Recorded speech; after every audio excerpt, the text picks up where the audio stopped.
So let's get started. So hello everybody. I'm here with my friend JaxBlade, who I've known for Hi. a long time, about 10 years now. 2012. He's the Yeah, reason I know every YouTuber on this platform because he like I tickled his brain and it's call a Skype call about bullying and he was like, I like this guy, I'm gonna Skype him, and then that's what happened. And then I met Saber and all these other fuckers, and there you go. He's a catalyst. So yeah, we've been friends for a long time. yeah. And one thing that we bond over is cartoons and anime.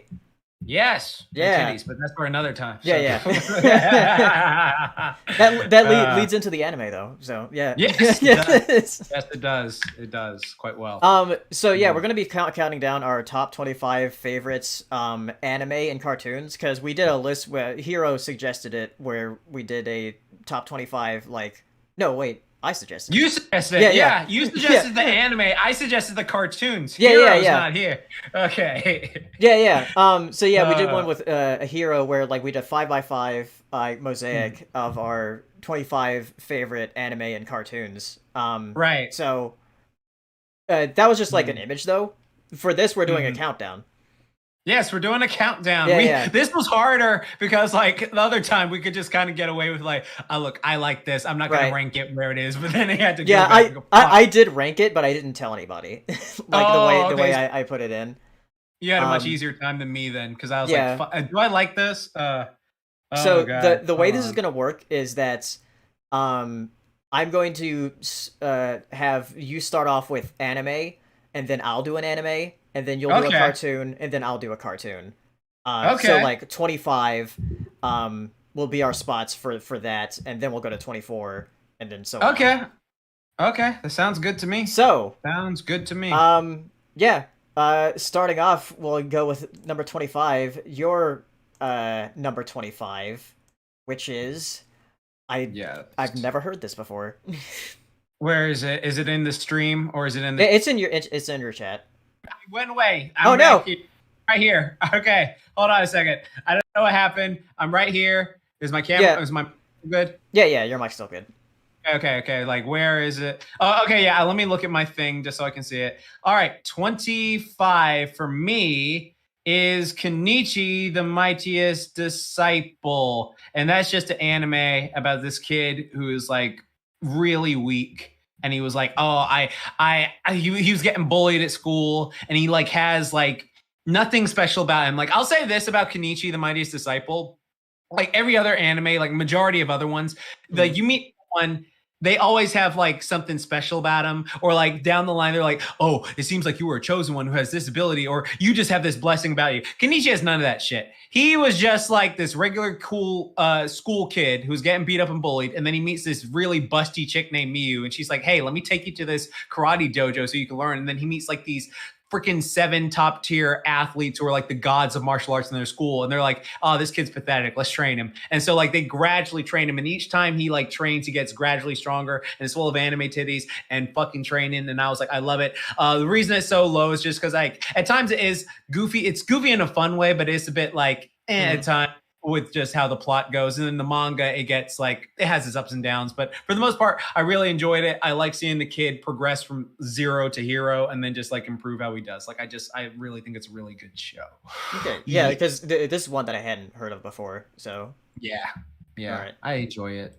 Next up, for my 25 Okay. anime is Higurashi no Kiri, is When They Cry, or When the Cicadas Cry. Oh, the sad stuff. Yeah, well, not sad, violent. Because Violent, okay. this is the one where like the girls are just like constantly murdering the main character. Oh, Yeah. okay. Mm. So yeah, I watched this like back in like 2010 or whatever. Right. When I was like first getting into anime a lot more.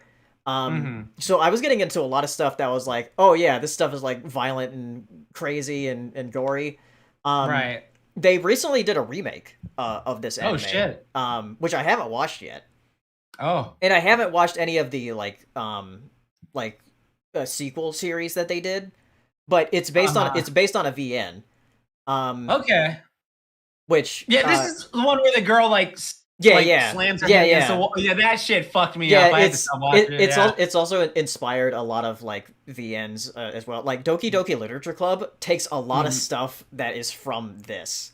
Um, Oh, okay. um, Damn. so yeah, this was like one of the Yeah. original like, oh yeah, this is like a very dark VN.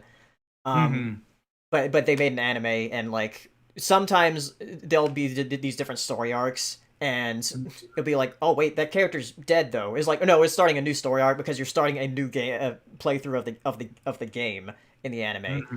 So Right. yeah, it's a lot of fun though. I like it. It has a Yeah. really cool like opening theme.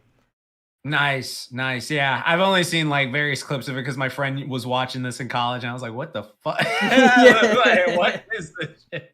Oh, damn! Well, that's awesome. That's awesome. Mm, All right. cool. Now for your number 25 cartoon. Cartoon or anime? Cartoon. Because they're different. We have to specify. Cartoon. Oh, Your number 25 cartoon. Tuca and Birdie. 25 cart.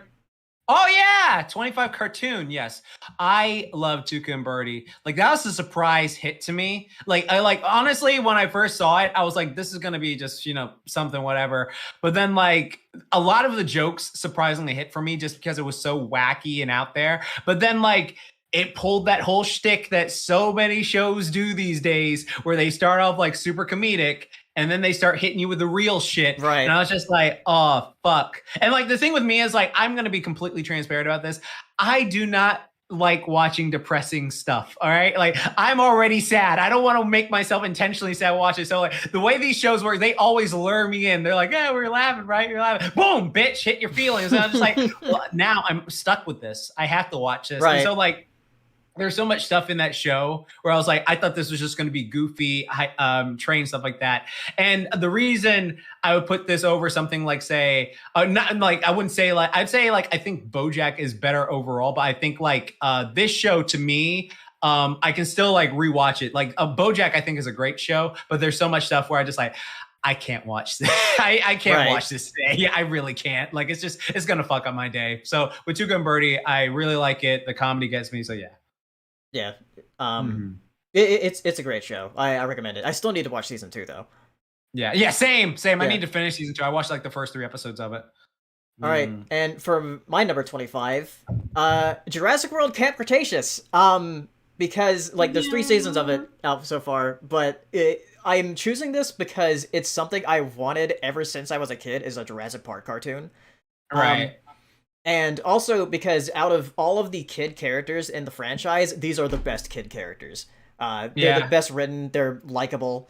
And the show doesn't stray from killing people. Yeah, like people get eaten.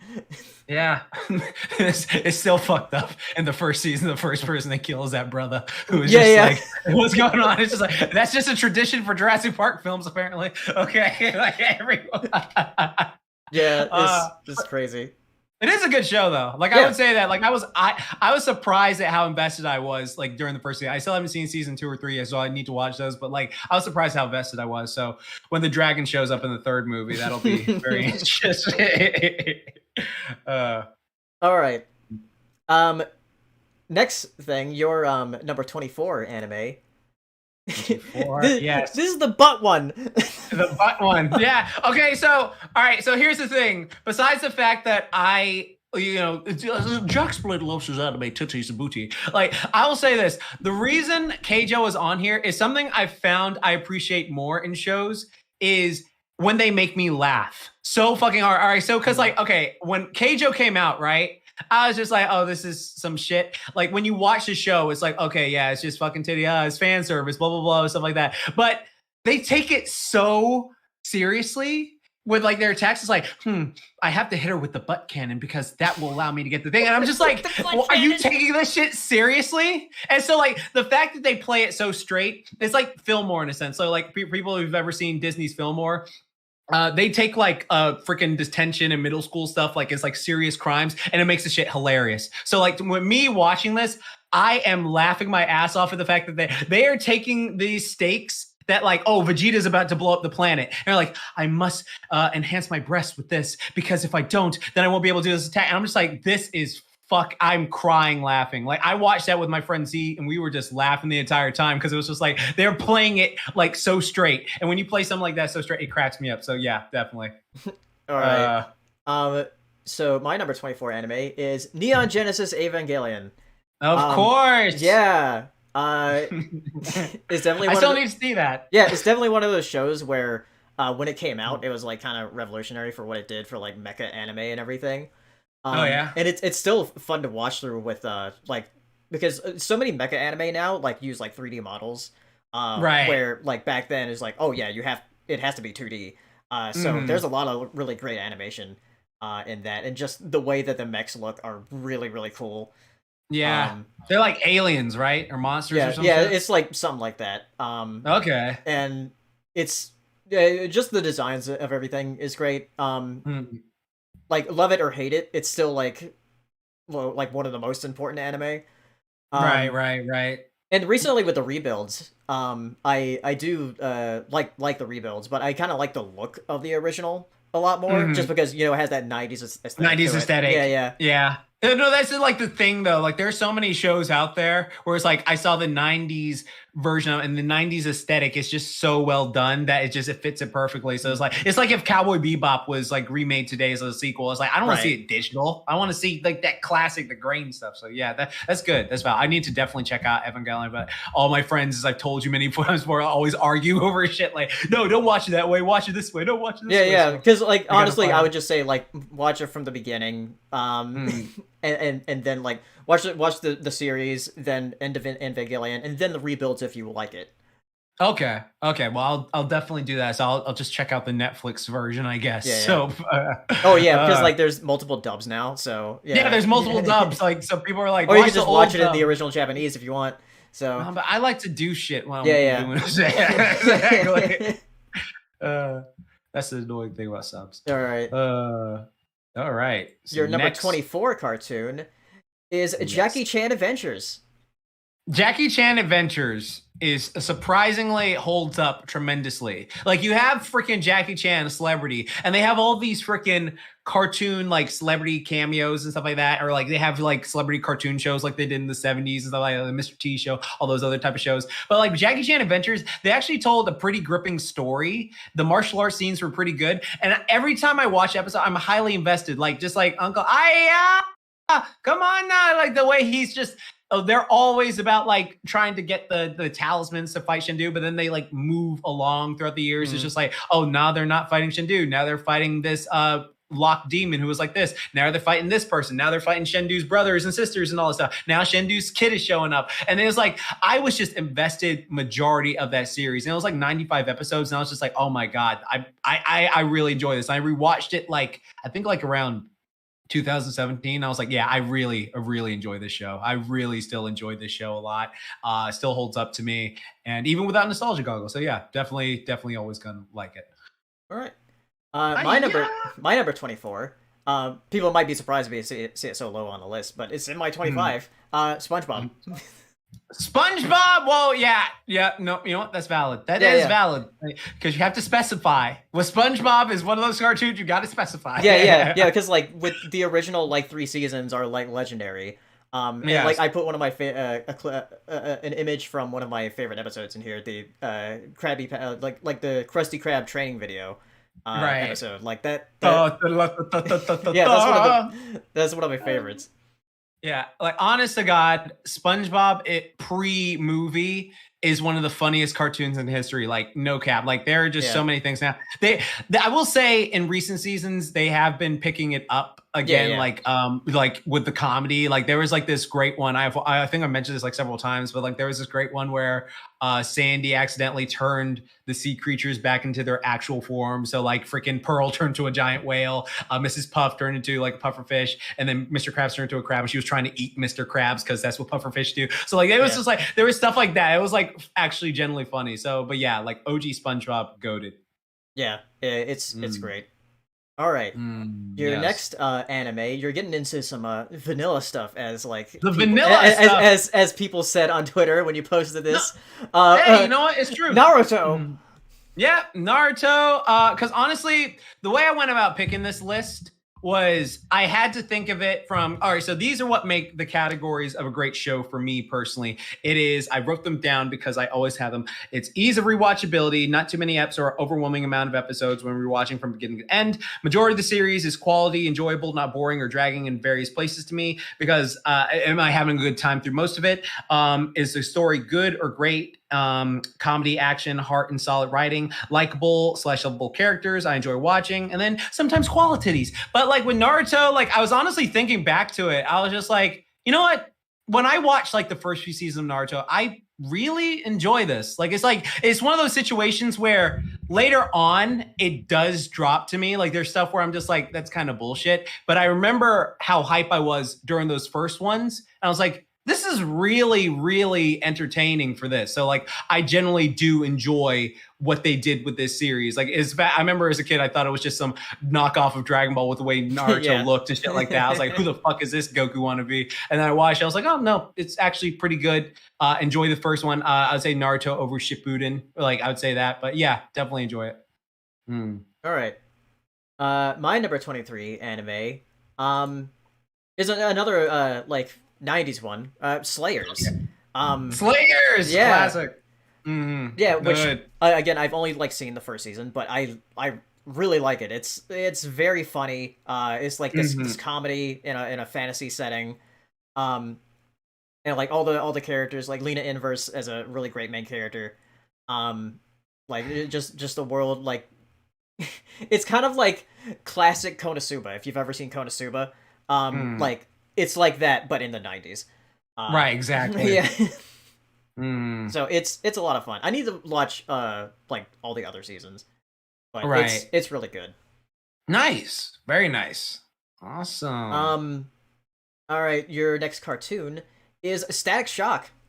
Yeah, Static Shock. I need to rewatch Static Shock because it might be higher. But I remember I rewatched it. I watched that show religiously as a kid, and then I rewatched it as a teenager, and I still loved it. And I just honestly, it was just the fact that I like seeing like a black superhero like go through, and then like all his villains were very like creative and stuff like that, like Ebon and Hot Streak and all that stuff. And so like when I was a little kid, I was like, oh, that's fucking cool. Like you got a freaking black superhero doing all this stuff. And he's got lightning powers and stuff like that. Even though like lightning is like the standard for black heroes now for a lot of things. Like even Miles has freaking electricity attacks, so that's funny.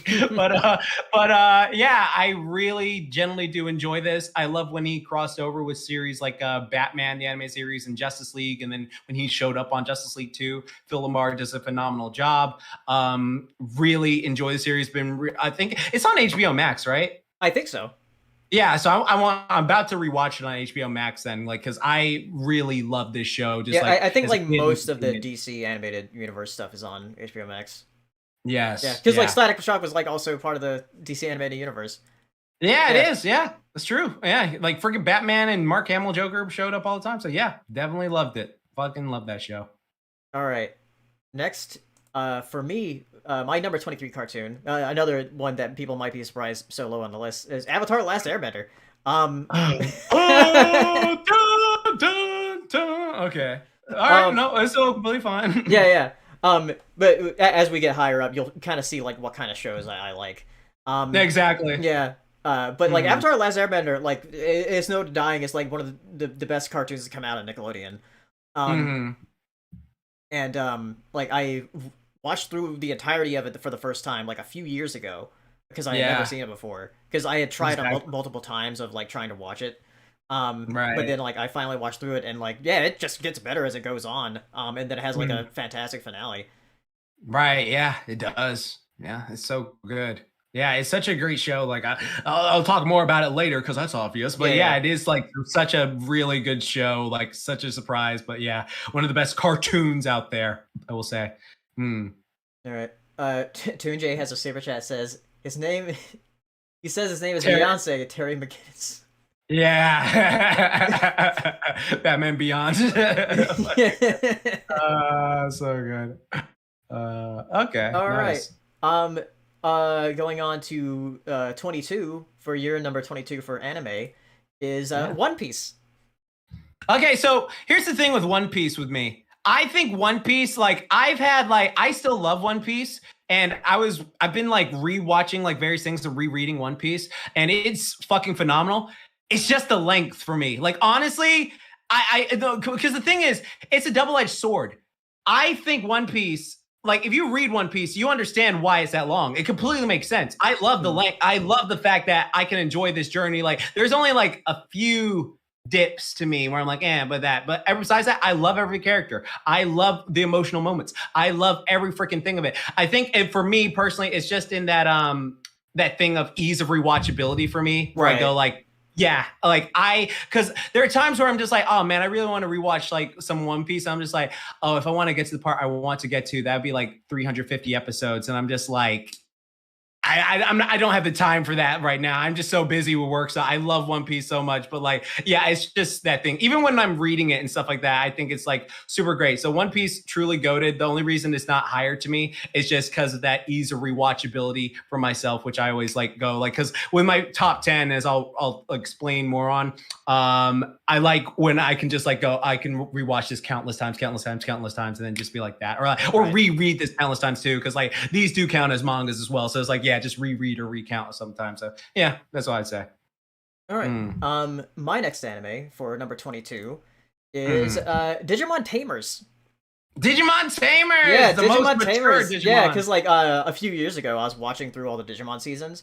Well, I was trying to watch through all of them because I watched through Adventure and Adventure 2, which still hold up. Like Adventure, like is like surprisingly holds up. We're like, because when we think back of like anime back then, we were watching like Pokemon and Digimon and like all the stuff that came on for like Fox Kids and WB. Like, were those shows bad? And then like if you look at Pokemon, it's like Pokemon's like okay, but then Digimon is like, oh, Digimon's actually good. Like, yeah, Digimon is legitimately a great series, and Digimon Tamers, they went ham on that show. Like it is like a really good show, and then like, I think it's just like because like the thing is like this anime was directed by the director of Neon Genesis Evangelion, so like it explains a lot. Yeah, explains a lot. Yeah, because I would say like honestly, like Digimon, because we've talked about this before. Like I'd say Digimon, the franchise, like Pokemon has like better games and stuff like that. It's just like because that's what it is. But like Digimon, when it comes to creatures, TV series, and just like what they do with the shows and stuff like that, and like Digimon is just so great. Like it's just like so great, awesome. And Tamers like goes to a lot of places that you wouldn't expect like a kid's anime to go. You're like, especially in the Japanese, especially like seriously, people, if you ever want like things get really freaky like in this. Yeah, like honestly, if you rewatch Digimon, because Digimon, I love it like nostalgia wise, like with the dub, just because that's nostalgia dub. But like if you watch it in the Japanese subtitle, it is like wow, completely different story, really good. Yeah. Oh yeah, Digimon. Yeah, Kevin's talking about Digimon Frontier, which was the next season after Tamers, where like the kids just digivolve themselves. Yeah, that was cool. Yeah, that was dope. Which I could tell like when I was watching through Frontier, because I haven't finished Frontier. Same, I haven't finished it either. But like I could tell towards the middle, like, oh, they're trying to do something similar to Tamers in like the middle of Adventure when that was going on. But it seems like they were trying to recapture that, but didn't really. Exactly. But yeah, Tamers is great if you haven't watched it. If you've only watched like the first Adventure series, but you haven't watched Tamers, because like one thing that turned me off the Tamers when I first watched it was like, wait a minute, the previous two seasons didn't even happen. It's just a show. But they miss later on. They have like freaking Dakota. What is his name? What's the main one in Tamers? What's his name? The goggle kid. Oh, damn, I forgot it. Yeah, shit, whatever. So anyways, the goggles kid in like Tamers, who isn't as memorable as Davis and Ty, of course. Like he shows up in a thing later with like all the other main goggle Digidestined, and they like have a thing, and it's like, oh, in this reality, this is what happens. So I was just like, okay, I guess that's what they do. But yeah. All right. Yes. Anyway, your next cartoon for number 22 is Castlevania. Castlevania, which is not an anime. It's not an anime. Even though Netflix says it is. Yeah, it's like that fucking thing where Netflix always try to say it's an anime, but like, I was genuinely surprised at how much I really loved it. Like, I was just like enthralled with this show, like, because I never played. No, that's a lie. I did play a Castlevania game, but like, it was a long time ago, very long time ago. And so, like, when I watched it, I was just like, oh, this is just going to be some like standard thing. And I was like, okay, well, let me check this out.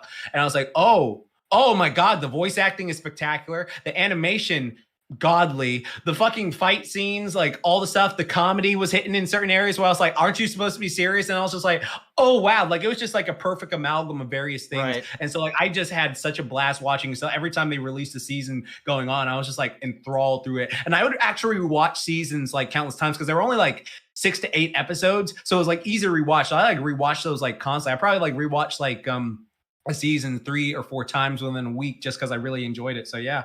Really enjoyed Castlevania. And yeah, there might be like another series of Castlevania, but it'll be like with different characters, so that'll be fun. Nice. Nice. All right. My number 22 cartoon is Wander Over Yonder. Wander Over Yonder. Wander Over Yonder. Yeah. I liked Wander Over Yonder with the first season. And I was like, oh yeah, it's fun. It took me a while to get used to like Wander, but like Lord Hater is like a really great villain. He's hilarious. Right. He's kind of like a Mojo Jojo kind of character. Right. But then season 2 brought in Lord Dominator, and she's like also like a fun villain. And hot. Yeah. That's all I know. She's hot. That's all I know. She's hot and fun. I'm disappointed that they weren't able to do a season 3. But like Wander Over Yonder with those first 2 seasons, like there's a lot of like great episodes, a lot of great humor. This is like my first Craig McCracken show on this list, which there are going to be more.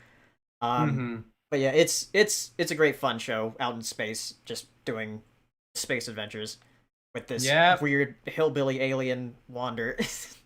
This weird furry motherfucker. That's what yeah.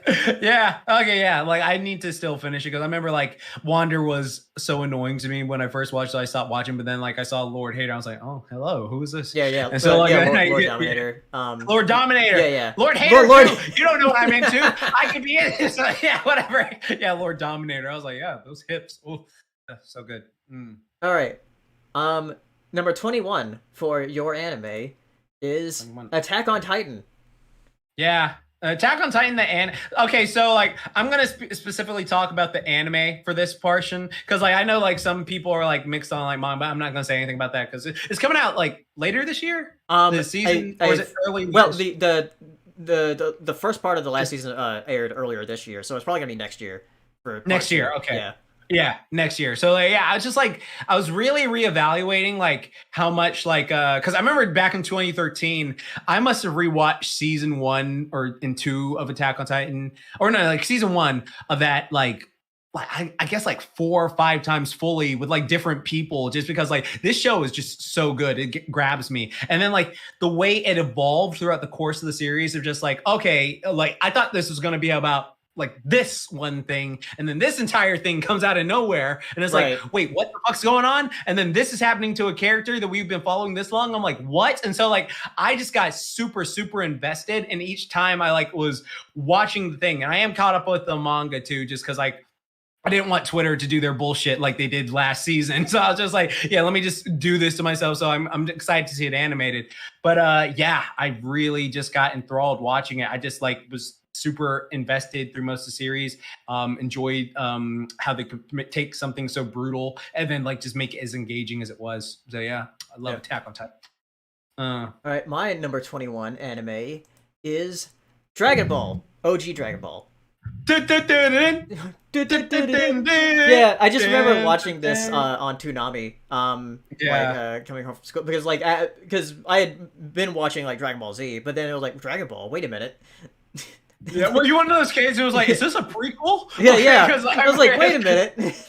Yeah, because so many kids like thought that in my school. It's like, yo, have you seen DBZ's prequel? I think it's called Dragon. I was like, well, technically, okay, well, shut up, Jordan. It's just like every time, but yes.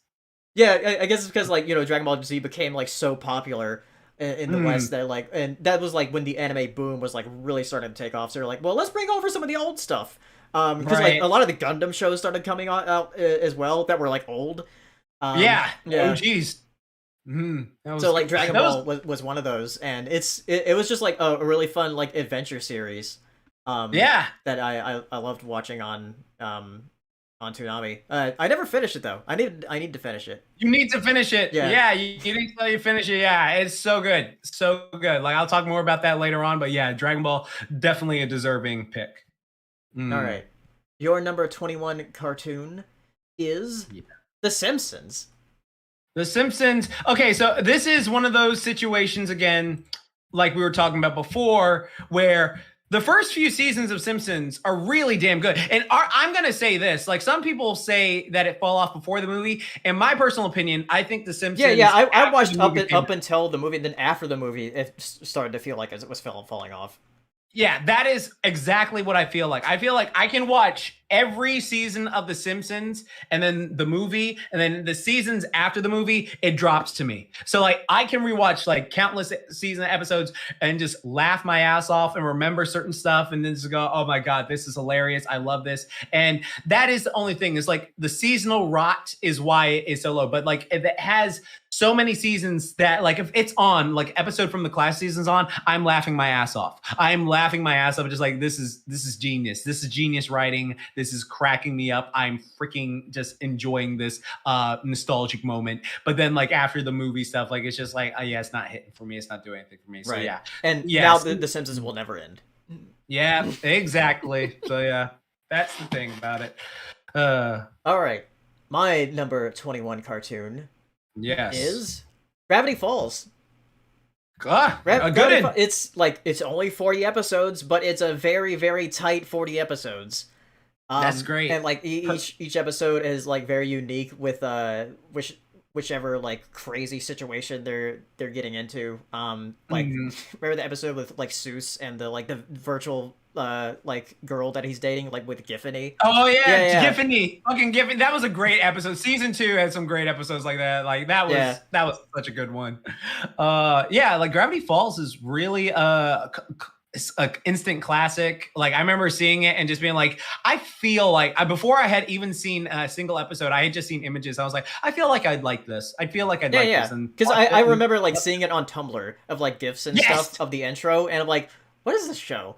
Because that was around like when we were like deep into the pony stuff. So like where there was like a lot of other shows coming out, and Gravity Falls was one of those. Right.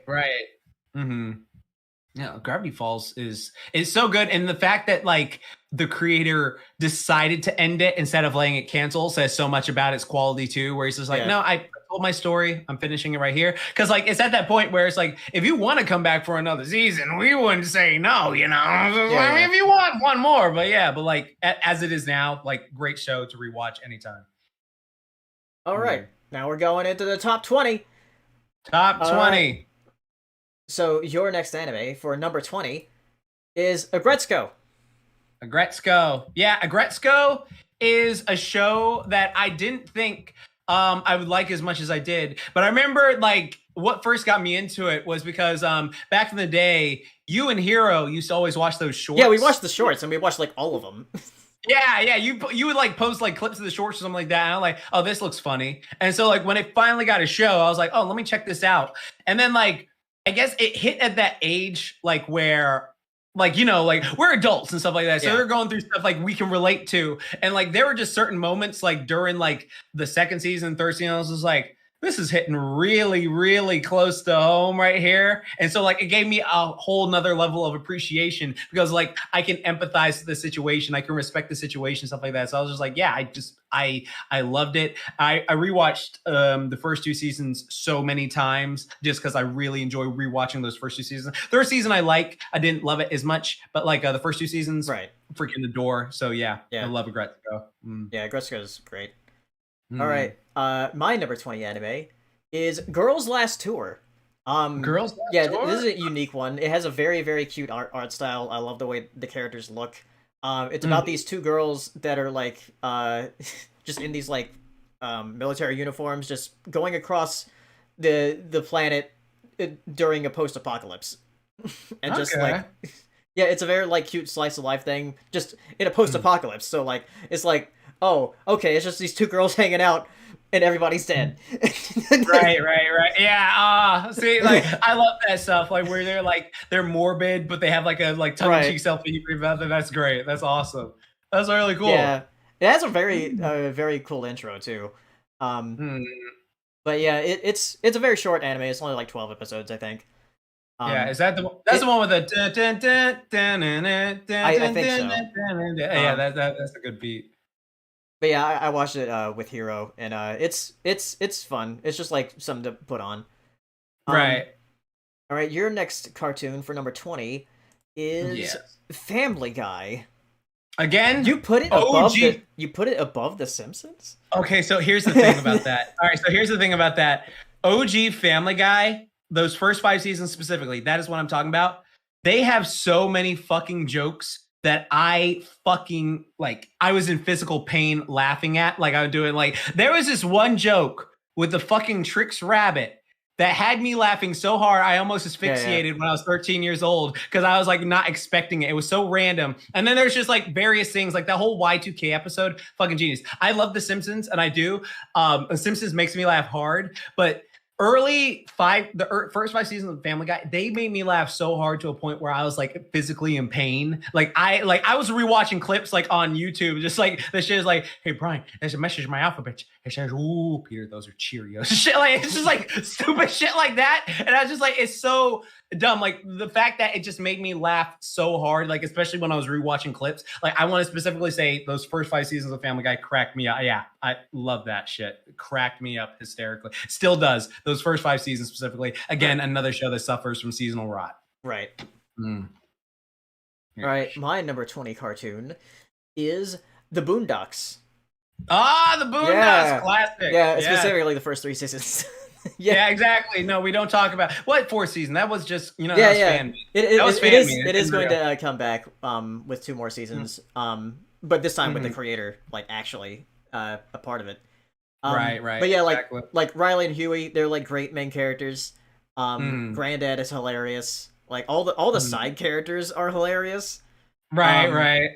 Like It's even so like the true. ones like with guest stars coming on. Yeah. With like Samuel Jackson and Charlie Murphy.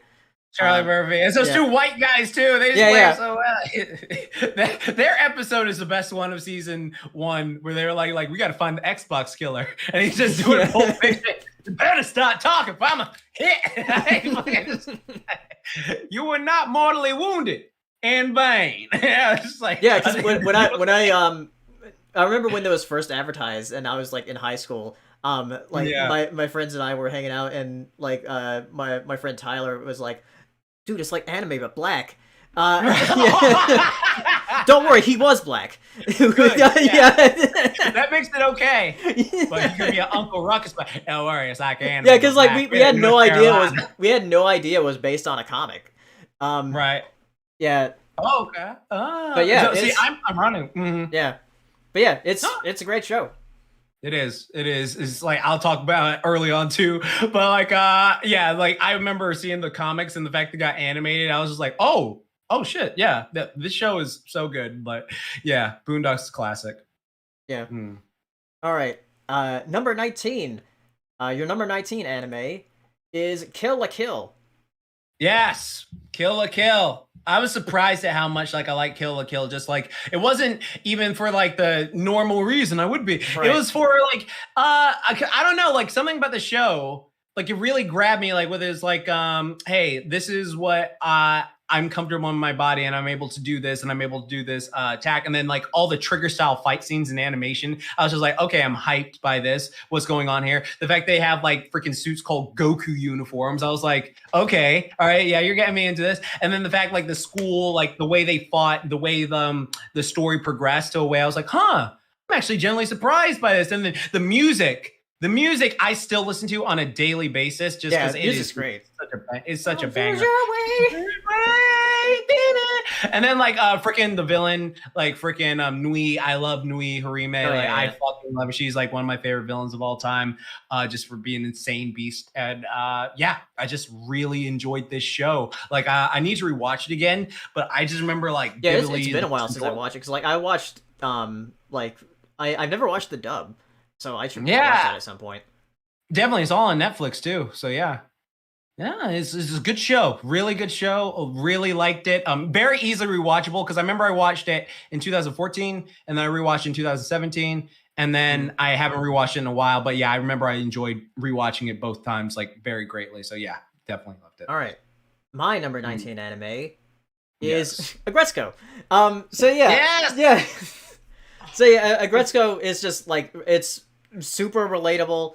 All the characters are pretty hilarious. Like not just like Retsuko herself, because like it's focused on Retsuko, but all the other characters are interesting too. Like with Feneko and Haida, right? And even like the bosses.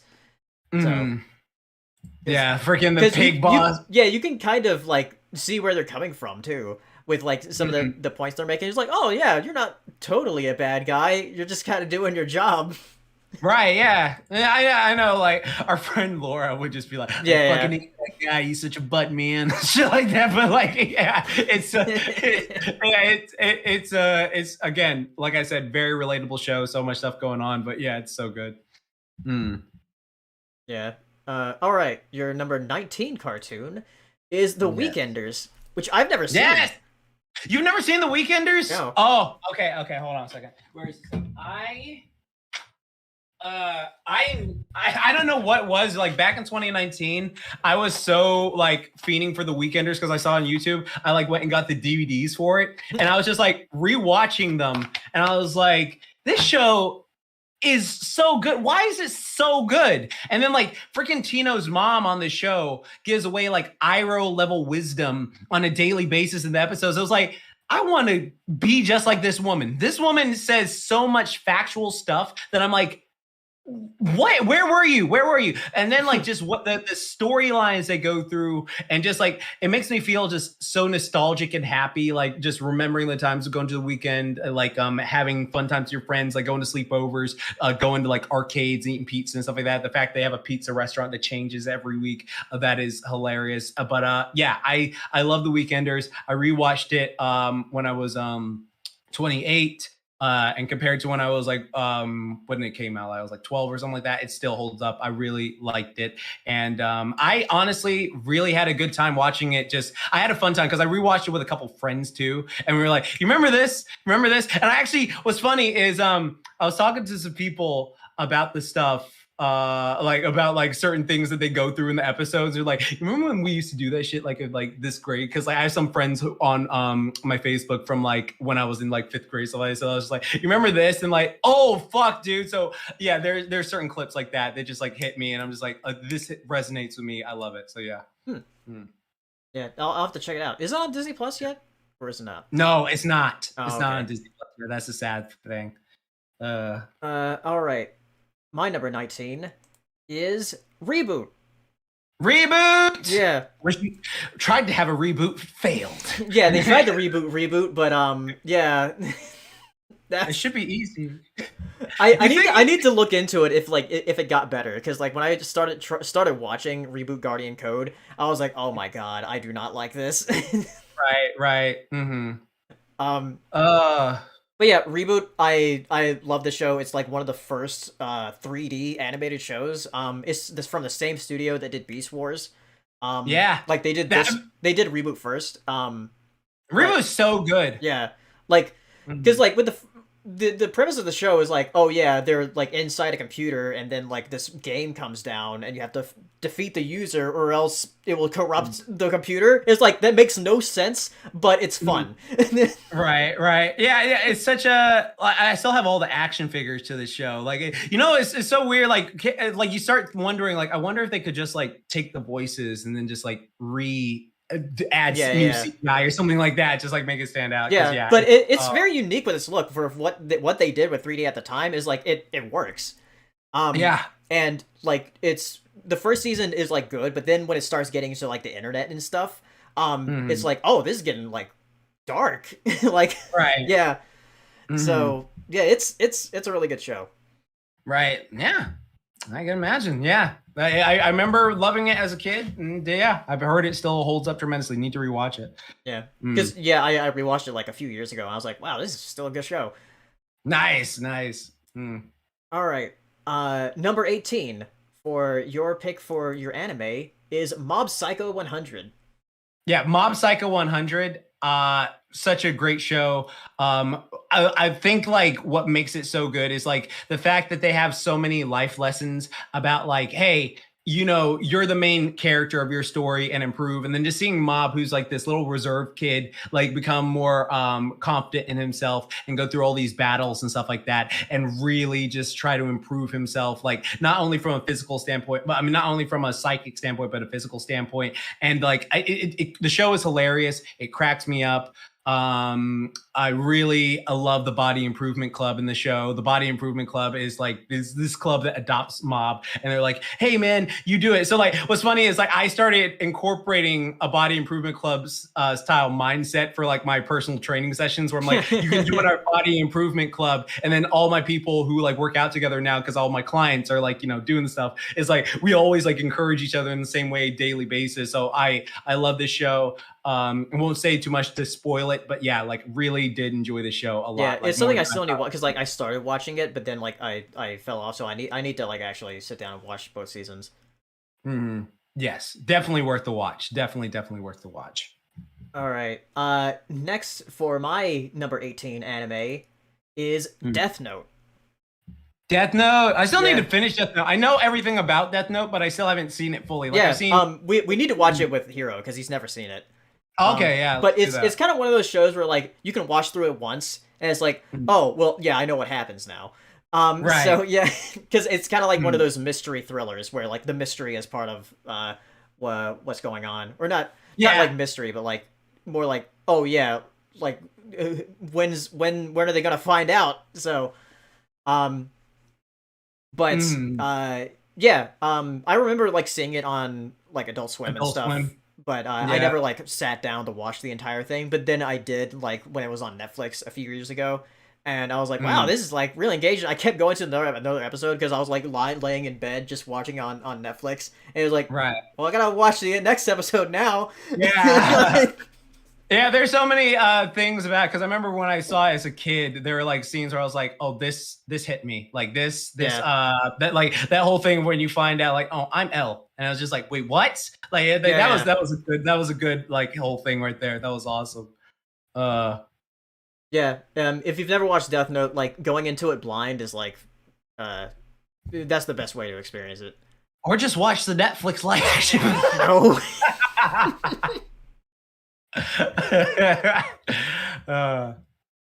Yeah. All right. Number 18. For your cartoon is SpongeBob. Yes, again, classic SpongeBob. I won't spend too much time on this, but again, classic SpongeBob, one of the funniest cartoons in history. It wasn't for like so many seasons that just were like, to me, it would be higher. But like, again, I can quote OG SpongeBob. Like I have groups of friends where we just like quote OG SpongeBob with each other. And it's just like, so it's like they're like, we were talking about this the other night. There are just certain jokes you see coming from a mile away and they still make you laugh. Like, it's like, I'm Squidward, he's Squidward. Oh, I'm Squidward. Who else is Squidward here? Meow. Like that shit makes me laugh every single time. Like you see it coming from like a mile away and it still makes you laugh. So yeah, I love SpongeBob. Like the screen cap I have for your choice here is like for Band Geeks, and there's so many like quotable things from that singular episode, whereas like where they're practicing is like a 1, a 2, a 3. Too bad that didn't kill me. Yeah. Is mayonnaise an instrument? Shit like that. Yeah, it's great. Oh, I just saw Laura said that Death Note is her number 1. Oh, interesting. Nice. See, all right, Laura like goth stuff. Yeah. My number 18 is Primal. Primal. Yeah. Okay. Yeah. My first Gendy thing on this list. Yes. So yeah, Primal's just like, why wouldn't I have it on here? Like for exactly. It's got dinosaurs and prehistoric animals and stuff. Like it doesn't make any sense, but who cares? Yeah, people getting mad on Twitter about like, actually, this type of diet. It's just shut the fuck up. It doesn't make sense. It is such a great show. Like Primal, we'll talk about later because again, but it is such a good show, and the fact that it's like a silent show. Yeah, like there's no like that. no dialogue. It's only like grunts and like noises and stuff. Yeah. But like it's very like artistic the way it looks. In the Mhm. same way that Samurai Jack was limited dialogue. It still had dialogue, but it was limited. Where it was like kind of like, well, we'll talk about it in a bit. Yeah. But No, yeah. no, no. It's so true. No, it's so true because like that's the thing that makes it so great. It's like you're telling a story through actions instead of just being told Yeah, like everything. it's visual storytelling. Visual storytelling, which done goes great with animation. So yeah, masterfully well. Because I was like surprised, like after like 2 episodes, like they still ain't fucking talking. Okay, I was like, okay, let's do this. So yeah. All right, number 17 for anime for you is My Love Story. My Love Story. Yeah, I fucking love My Love Story. Like that show, like I don't know. I guess so every time I watch My Love Story, it's I guess I put it in like a situation where it makes me feel emotional. As much as I hate to say emotional at times, where I'm just like, this is so sweet. Because like the main guy, he's like this super tall, really buff guy, and he's just like, hey, my best friend is the one who always gets like the girls attracted to me, always gets the girls I'm attracted to. So like, yeah, there's no way this girl will be interested in me. And so like, there's like episodes leading up, it's just like, yeah, this he meets this really sweet girl, and she like just falls for him, and he doesn't believe it. He's like, yeah, no, she's interested in you. She's interested in you. And it's just like it's adorable, the dynamic before they start like going out and stuff like that. And then like since he's never had a girlfriend before, and like she's never had a boyfriend before, like just seeing their dynamic is so fucking adorable. The last few episodes I don't care for, but like every time I watch it, like my emotion, like if I'm feeling like shit for the day and I'm watching it, it'll make me smile. It'll make me just have like a good day. Like when I'm watching like various episodes, I've rewatched the dub, I've rewatched the sub. I really enjoy it. Like I was just like, I was surprised that a romance anime could make me like feel warm inside. So yeah, that's why I really like the show. Yeah. Yeah. All right, my number 17 anime is Panty and Stalking. Yes. Like by far the most Western influenced anime with the way it looks. Like being influenced by like Cartoon Network shows and stuff, like with Gendy and Craig McCracken. Right. Like with those thick outlines and everything. But yeah, it has like yeah, this very like unique style to it, unique animation. Very. The thing is, like, you can watch, because I watched the original sub. I've never actually watched the dub, though I hear the dub is amazing. The dub is amazing. Because like I think they have like different jokes as well. They do. But like both are really, really good. And like Stalking, I love Stalking. She's one of my favorite characters. Because she's Twilight. Yeah, she's got the Twilight hair. Twilight hair. Yeah, and I know that Hiro always brings up that one scene where the one episode that like they use like all their budget on, where they're just like driving on the side of the building and everything. Right. It's really, really like over the top and great and hilarious. And they reference a lot of Western like stuff too. But and I loved like the episode where like the Transformers. It's really funny. Right. I still need to finish that show because like they had like a booger episode. And I was like, I can't watch this shit. I'm getting sick. It can be gross. Like the first episode is about like like this sewage coming out. So right. Oh god, it's still really great though. That seems good. Okay. Laura, like I have seen Ouran High School Host Club. It almost made into my list because I do really like that show. What's that? It's about this girl who goes into this club where she's disguised as a guy. Oh, really? Yeah. That sounds interesting. I need to check that out. All right. For your number 17 cartoon, it is Futurama. Yeah, Futurama. Futurama, again, a show I really love watching, especially as I get older. Like, I'd say Futurama is a show that like it does what I mentioned earlier with like cartoons luring you in by being one way, but then like they hitting you with the real facts one way. Like I can say Futurama has made me hard cry, like sob cry, like on several occasions, like that whole stuff with Fry's mom, or like like the dog episode, which made me super mad, and the fact they fixed it later on, I was like, that's good, because every time they bring it up, I get super like, it gets me feeling away. But like, I love Futurama, like all the stuff with just how Fry is. I love the characters. I love Bender. I love Leela, Amy Wong, freaking Zoidberg. Like, there's just so many memorable characters in this show. So many things are so highly rewatchable. Some of the jokes just keep hitting and hitting and hitting over and over. Yeah, I really do love the show. Like the whole thing with again, like I think what really makes it so around this level for me is just the fact that like when those emotional moments hit, they really do resonate. Like the whole thing with like Fry's brother or like Leela's parents and stuff like that. I really love like yeah, it's like such a great show. I can rewatch any time of day. Yeah, and then like they had it got like a more like compared to The Simpsons, it had like more consistent like storylines. Yeah. So good. All right, my number 17 cartoon is Samurai Jack. Yeah, like I was saying earlier with Primal, it has limited dialogue. It does have dialogue, and some episodes are dialogue heavy, but like most of the time, it's like all visual storytelling, and where it's like every frame of the show can be like hung up on a wall with like how pretty it looks. It's not a show; it's art. Yeah. That show is just legit. Yeah, Samurai Jack is just like beautiful. Like you said, like it's visual storytelling. Aku is such a phenomenal. Yeah, Aku is like a really cool villain, just with like his shape-shifting abilities. Because I remember when the show first came out, like I recorded it on a VHS. VHS. Yeah. So I could watch it again. Because I remember seeing advertisements for the show, and it's like, oh, this show looks cool. Right. So because it said like from the creator of Dexter's Lab. So like yeah. Yeah, it's a really good show. Season 5 I do like, but like as far as like the original 4 seasons are really good. Yeah, exactly. Yeah, for me, like Samurai Jack's a bit higher, as we'll talk about later. But yeah, like I'd say, it is such a good show. I would say like they could do more with the ending, but they tried to rectify that in the video game. But I'll talk about that later on. Yeah. All right. Next, for your number 16 anime is Baki the Grappler.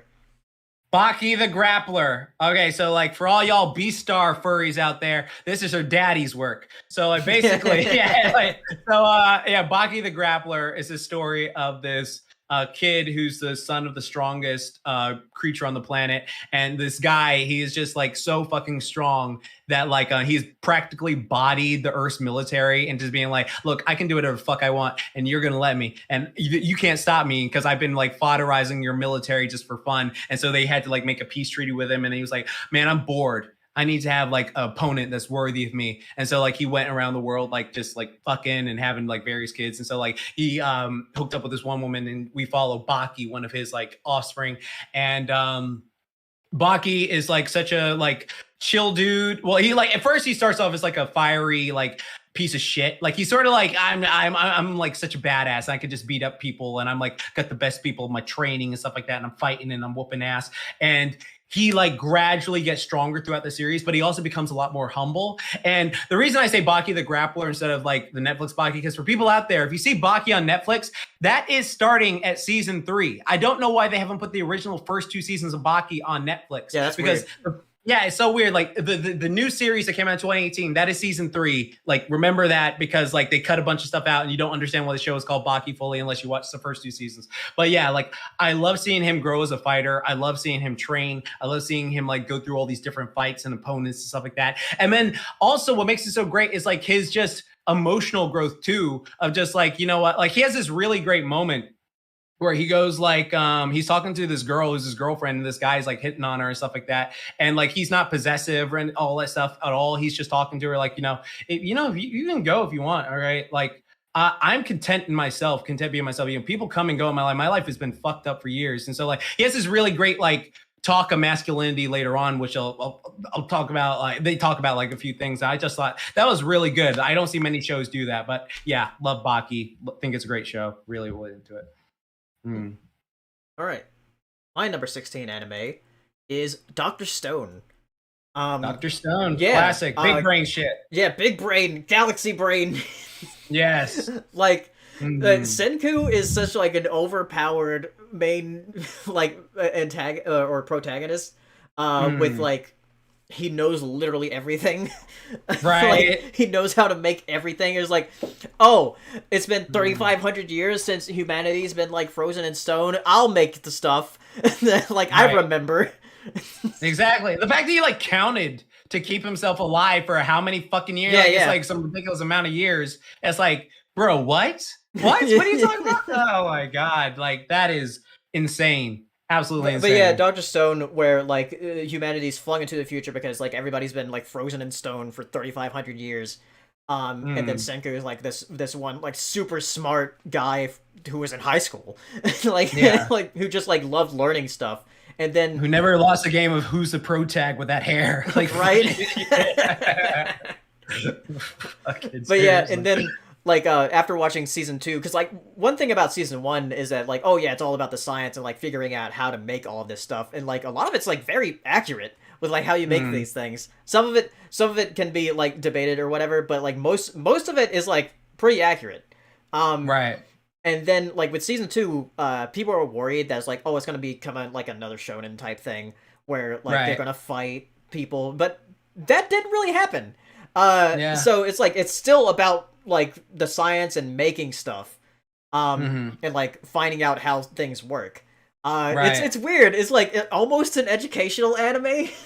Yeah, yeah. See, like that's the cool thing about it is like, because like after a while, there's so many animes out there that sort of like retread the same sort of formula. It's just like, oh Yeah, yeah, like you've got this group of people and they're like gonna go fight this person who's the bad person, does this, and so like it takes a while to like get that formula in a way that's like still entertaining instead of just like, oh, this feels just so repetitive. So like Dr. right. Stone is a really great way of doing that. I'm just like, no, it's not just like what you think. Though I will say, I still find it fucking hilarious how that guy is like, I'm just so strong I can kill bears and shit with my bear. Like, fuck you. This is supposed to be a science show and you're killing fuck off. Fuck out of here. They didn't establish that. Yeah, they're like So, like freakishly strong people in this too. So it's like, oh no, it's still kind of a shonen. yeah. Yeah. Like, so I'm just like, explain. No, explain. This is supposed to be based on realism, right? Yeah. Yeah, yeah. Yeah, that was good. But it's still a great show. Really Yeah, great it's show. great. All right, Mm. your number 16 cartoon is The Boondocks. Yep, the Boondocks, as everything Paleo said, I love the Boondocks. I quote the Boondocks all the time.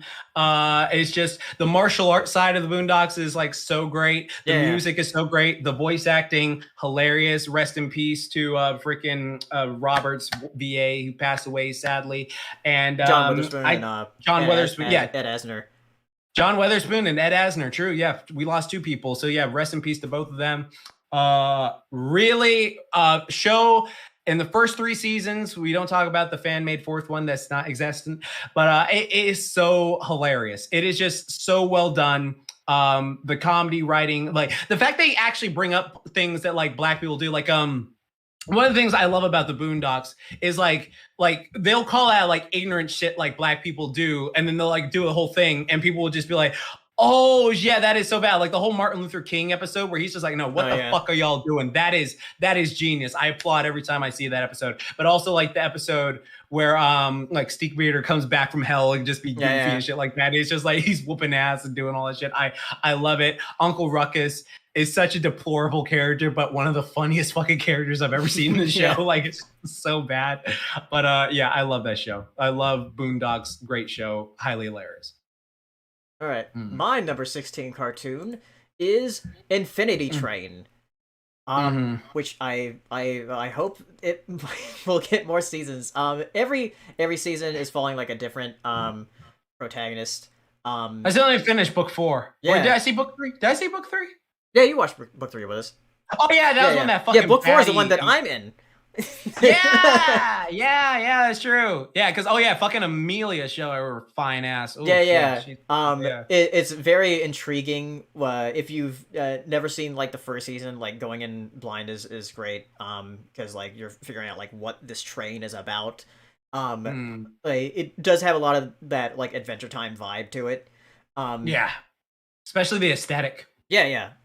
Because like every car that they go in is different. Sometimes it's like bleak. Sometimes it's like hilarious with whatever it is. Mm-hmm. But yeah, Infinity Train is just a great show, and I hope that it is able to finish like the rest of its seasons, because there were eight books planned. Only 4 of them are out. So yeah, I hopefully so. I need to finish book 4, but yeah, like I enjoyed those seasons, and I saw, because I saw the first 3 seasons with Paleo and Hero, and yeah, I really enjoyed them. So I need to watch the book 4 and see how that is. But yeah, good show. Show. All right, number 15 for your anime is Cowboy Bebop. Cowboy Bebop. I mean, yeah, this show, again, there's so many shows on here that when I watch them as an adult, like rewatch them as an adult, because I remember as a kid, I saw bits and pieces of Cowboy Bebop, and I was like, wow, this is like really, I love the aesthetic of the show. It's really cool. Spike Spiegel is one of the coolest dudes ever. Yeah. And like just watching it as an adult, just like realizing like, oh no, some people deal with their past trauma. Some people can't let it go. Some people have to legitimately carry that weight of their actions for most of their lives and stuff like that. And it's just like so much stuff that you can appreciate as just a deeper meaning. And I think that's what made me appreciate it more as an adult. It's just like seeing all the deeper meaning that they're going throughout their lives. Like just like stuff going on with Faye, stuff going on with Spike, stuff going on with Jet, like even Edward and stuff like that. Like there's just so much where I love the entire cast of characters. I love the aesthetic of the show. Just so good. So good. Yeah. Have you ever seen the movie? Yes, I watched it recently. Yeah, because the movie is really good. Like you could actually just watch the movie with had never seen the show, and you'll get it. Yeah, when did the movie take place? Because I know it had to take place before the ending. So like, was it like right before the ending or something? I don't know. But I'll talk more about Cowboy Bebop later. Yeah, exactly. No, it's valid. All right. My number 15 anime is Attack on Titan. So yeah, I have it a bit higher up. But yeah, I remember like when this first came out and like Tom was telling us about it, and we watched it and we're like, oh shit. Yeah. I remember we was like me, you, Tom, then like Saber was there, and then like someone else, and then like I remember like we got to like, what was it, episode 3 or 5. Yeah, and then like some shit happened, and I was just like, man, I ain't watching this shit anymore. And then so I was like, no, like that obviously didn't happen. Then fucking Saber was like, I'm gonna go read the manga, and I caught up to the shit like that. And so like when Saber read the manga, I went and read the manga. So I just But yeah, Attack on Titan, like, I think the reason I have it higher up than you is because like just like at least for those like first 3 seasons with the animation, like. Because like this later season used like 3D animation for the Titans, but like for those first few seasons where they had like 2D animation, and like there's some really dynamic shots they're doing that like look really good, especially in like season 2 and 3. Especially when you see like the behind the scenes and how long they took to get those scenes like down. That shit is absolutely insane. It's just like, bruh, respect to like how long it took to do that. And also because like every time like I have like Spotify on and like the Attack on Titan like soundtrack comes on, I'm like, holy shit. The soundtrack's so good. This is one reason why I don't really read manga a lot, because like when the anime comes out, it's like accompanied by the animation and the music, because like sometimes the music, it elevates it so much higher. That is true. That is very true. Like sometimes, like there are very, like I would say, like there are certain situations where like the manga, the way it's framed and the way they like progress the plot is done a bit better. But there are sometimes, like not for Attack on Titan, but like for other series. But like with like when you see like the big scene animated and has some music flaring, the OST, and just like everything being intense. Dun, dun. Yeah, it's so goated, so god tier. All right. Your number 15 cartoon is Teenage Mutant Ninja Turtles. 2003. Teenage Mutant Ninja Turtles. Ninja Turtles. Okay, so for people out there who've seen my massive TMNT video, I know some people were like, people surprised. Were like, what? Wait, didn't you say that the 2012 one was the best one? Okay, so here's what I have to say on this. Okay, TMNT 2003 I like better, and I think it does a lot of things that are really great. But if you're looking at overall quality, then I would say I think 2012 does better in various areas, like I mentioned in that video, like for all the things I mentioned in that video and stuff like that. TMNT 2003, though, when I was rewatching it for those first 5 seasons, I love the hell out of it. It's so great. If it stopped at those first 5 seasons where it got to fucking fast forward and that Back to the Sewers bullshit, it would be easily the best TMNT cartoon, no cap. But the fast forward, it's just like they're not even that bad. Like honestly, if I put my nostalgia goggles on and rewatch them, they're not that bad. But like when I was rewatching it and like see 5 quality seasons and then it goes that, I'm just like, it just becomes noticeable. Like when you watch something in a row and then you see like a drop, it's just like it becomes noticeable. Yeah, TMNT 2003. There's so much stuff that was surprisingly dark in this that like it made sense. Because I mentioned this in my video, how some stuff was too dark that they actually didn't play certain episodes, and they had to like stop showing a season because it was getting too dark. So like, yeah, we need to lighten this shit up, bring in fast forward, let's play this instead. So it was like, oh yeah, fast forward, let's hyper do it. So then they had the 5th season come back later. But yeah, I love this show. I think it's really great. I love all the characters. I love seeing how the story progressed. But yeah, like it still holds up tremendously. All right. My number 15 cartoon is Chowder. Chowder! So Chowder is another show that like I quote a lot because of like just how hilarious it is. It's only like the sun is rising. Yeah, the sun is rising. That's like, just please, no Chowder, pretty please. What the? That is so good. Or the fucking was like, well, do you know what that means, man? No animation. And then it shows up in live, and that is genius. That is genius. Like Chowder is like so hilarious. Like every time I watch it, it's not even that long. Like I think it's only like 3 seasons. If not even that, but it's hilarious. C.H.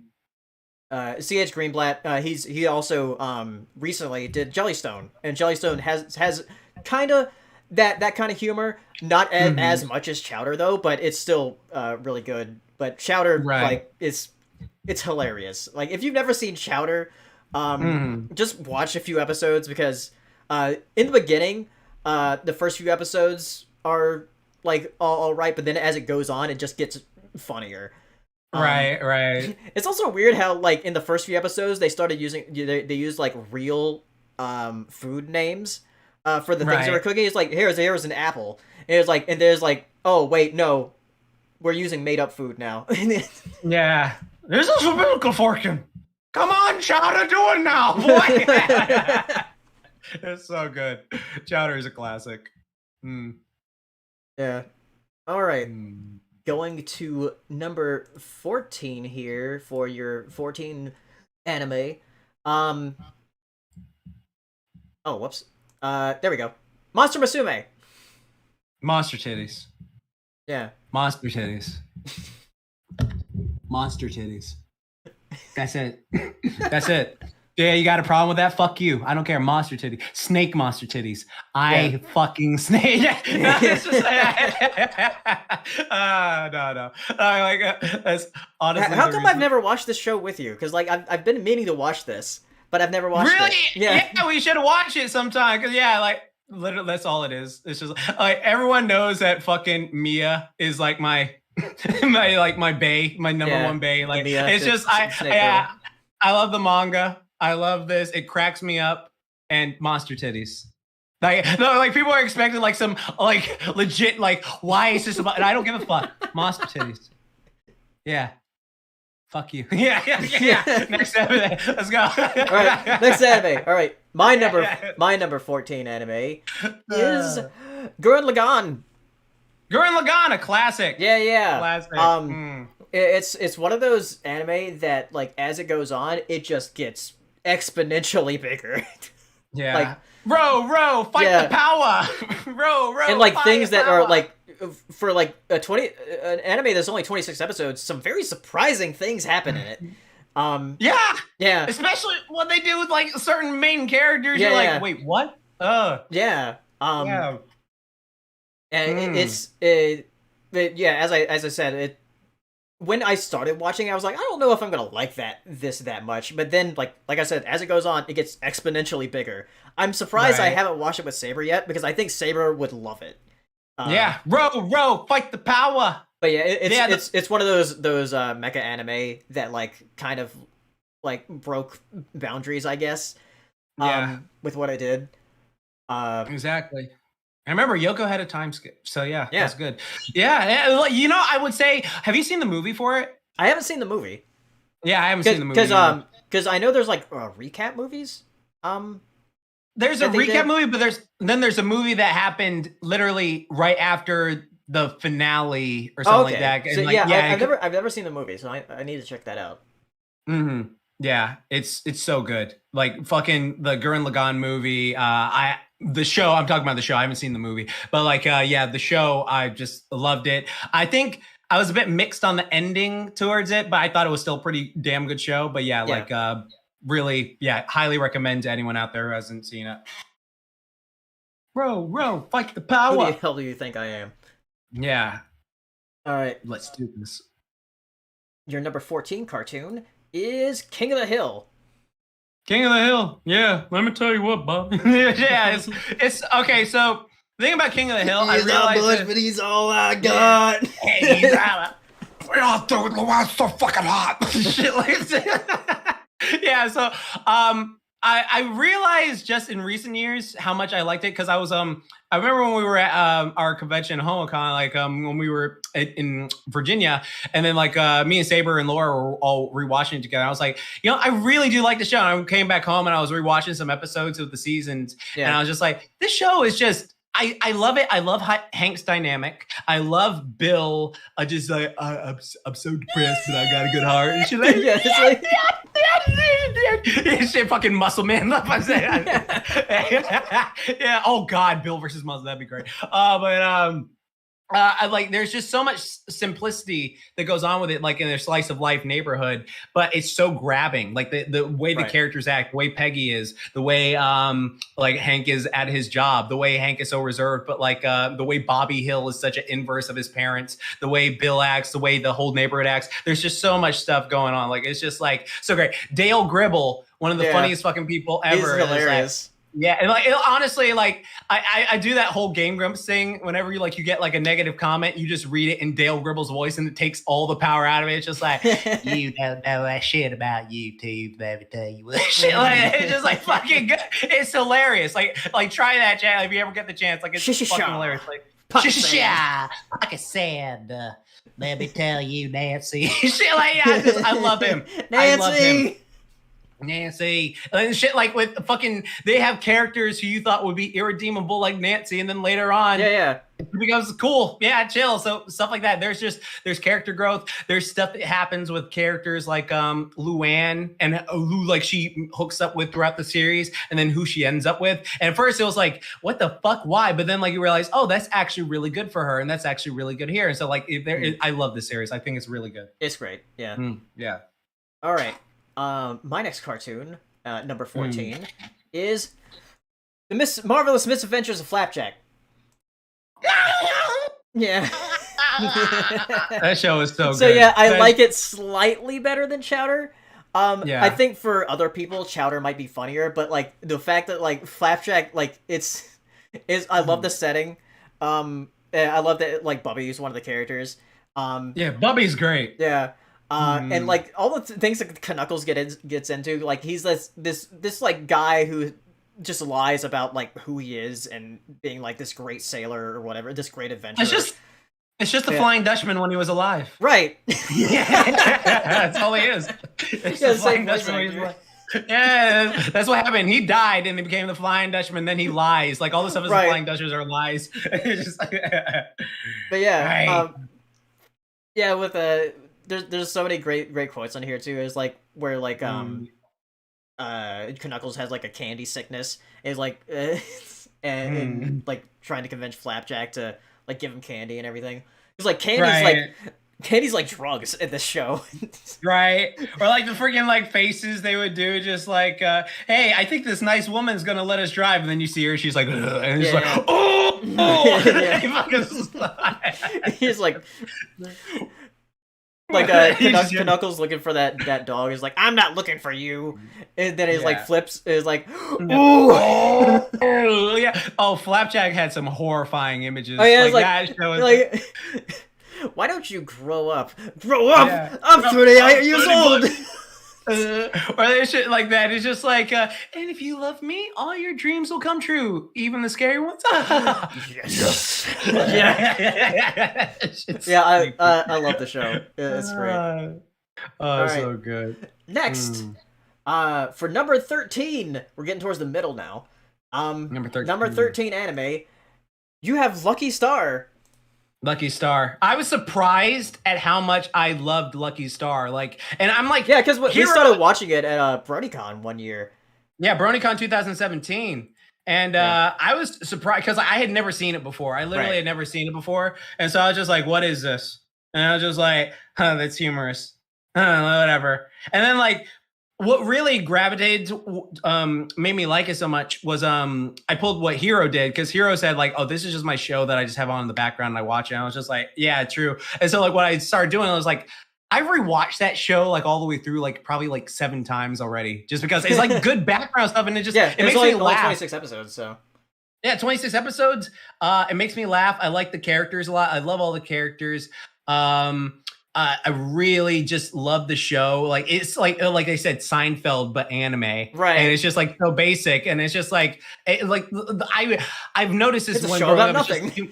Yeah, it's a show about nothing. Like humor like that, or just relatability like that, is something I appreciate more as I get older. So yeah, I rewatched this show like countless times, just like, oh yeah, just it's on. I like it. I love it. The dance is hype. I love it. Really good show. All right. My number 13 anime is Please Don't Bully Me, Nagatoro-san. Of course, because you're in it. Yeah, I'm in it. You. Look, it's me. It's you. It's you. It's just you and your fucking fetish fantasy of this. It is a good show, though. It is. Yeah. This came out this year. It has a banger intro. I love the intro of it. Yeah. That. Yeah. But yeah, it's funny because like the first episode is like, wow, he's getting like bullied like pretty hard. And then this is like serious. Yeah, and then as it goes on, you're like, oh, she has some things like issues or whatever. Right. With Nagatoro. But yeah, it can be kind of wholesome at times as well. Yeah, exactly. Breast violence. Like breast violence, yes. Oh God. Yeah, it's really a fun show to just put on and like take it serious, like, you know, because like there are people. It's like a certain other show, which I'll save for later that we'll talk about. Yeah. Like, but some people were like, "Oh, I don't get why people like this show." It's just like it's fun. Yeah, it's fun and it's hilarious. Yeah, it's hilarious too. Yeah, it's one of those fun comedy anime, and like Arthur in the chat says, I hope it gets a second season. Yeah, I still hope it gets a second season because I think the manga's still ongoing as well. Yeah, the manga's ongoing.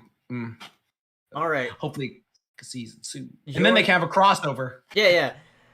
Your next cartoon for number 13 is The Legend of Korra.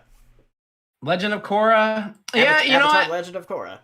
Avatar Legend of Korra. You know what? Like, honestly, rewatching it, because I remember I've had so many mixed opinions on Korra. Because I remember the first time I saw it, I was like, oh yeah, that was pretty good. Second time I watched it, I was like, okay, this is this is really good here, but then there's faults in it. And so like I'm at this point now where I've watched it so many times, because again, it's only 4 seasons, like it's easy to burn through. I was like, what I appreciate is the growth of Korra. Because like, for instance, I've talked about this so many times before with Korra, and I'm not talking about this fucking comics that regress the character, shit like that. But like, I did not like Korra at all in the first season. I thought she was a fucking bitch. I thought she was arrogant. I thought she was like overly cocky and then like just doing very shit. I was like, okay, I don't like you at all as a person. And then the second season that got worse until she met Avatar 1. But then as she met Avatar 1, she had like this character growth where she became a lot more chill and likable. And I was like, I like this. Cause like for me, if you can take a character I hate, like My Hero Academia is a genius at this, where they take a character I fucking hate and then they make me like gradually like them. I'm like, you know what? I like that. I can respect that. Hell, with like fucking regular show and Rigby, fucking hated Rigby in those early seasons. Later on, loved the dude. Fucking Sunset Shimmer and Equestria Girls, hated her. Then like later ones, she's great. I think like there's just so much stuff. The fights, choreography, the stuff like that. I will completely admit like there's a bunch of stuff that I say like, yeah, that needs some work. That needs some work. But I love most of the villains, like Amon, so intimidating. So here, I think book three is just some of the best animation and storytelling I've seen in a while. Like I love book 3 of Legend of Korra. I think that is legitimately a great season. And book 4 was all right. Like I think for the most part, for most of my rewatching of it, I really just enjoy most of what goes on with the fight scenes, the choreography, and seeing her character growth from like, being a shitty person to being like, I'm just kind of chill. But apparently they messed that up in the comics, but that's why I don't read the comics, stuff like that. So yeah, I love, Comics aren't canon. Yeah, fuck those comics. All right. My number 13 cartoon is Foster's Home for Imaginary Friends. Another Craig of course. Another Craig McCracken cartoon. Yeah. I didn't really watch the show when it was airing. Because like I saw it and I saw the way the animation looked. I was like, oh, I don't want to watch that. Right. Which I'm regretful for. Because like there are many other cartoons on this list that use that kind of animation, like One Over Yonder. Right. But like Foster's Home, like the characters are great. There's a lot of like good specials that they do. Like Good Will Hunting was one of those. Yeah, Good Will Hunting is my favorite. I love that. Like Wilt is one of my favorite characters in general. Like just and so like great. the first like few episodes are like its own special. Where like Blue was a lot more tolerable in that special. Yeah. No, exactly. But there's still things that Blue does that are funny. Yeah. And then there's like a special with Destination Imagination. I really like that special where they go into one with his. They go into the box. They go into the box. Yeah. Where like it's just this face that's like controls everything. Yeah, controls everything. That's a really great special. That's a great special. And then Blue fucking said, "You pissed him off." That's what. That's a good one. But yeah. Foster's Home is a great show. Yeah, great show. Really good show. Highly recommend watching it. It still holds up too. I watched it like a few years ago, and it's still great. Yeah, definitely. Highly recommend checking it out, folks. If you haven't seen it already, like Wilt's one of my favorite characters ever. All right, number 12 for your anime. Once we get to 10, we'll do a bathroom break. Okay. All right, number 12 for your anime is Kaguya-sama Love is War. Kaguya-sama Love is War. This almost made it into my list.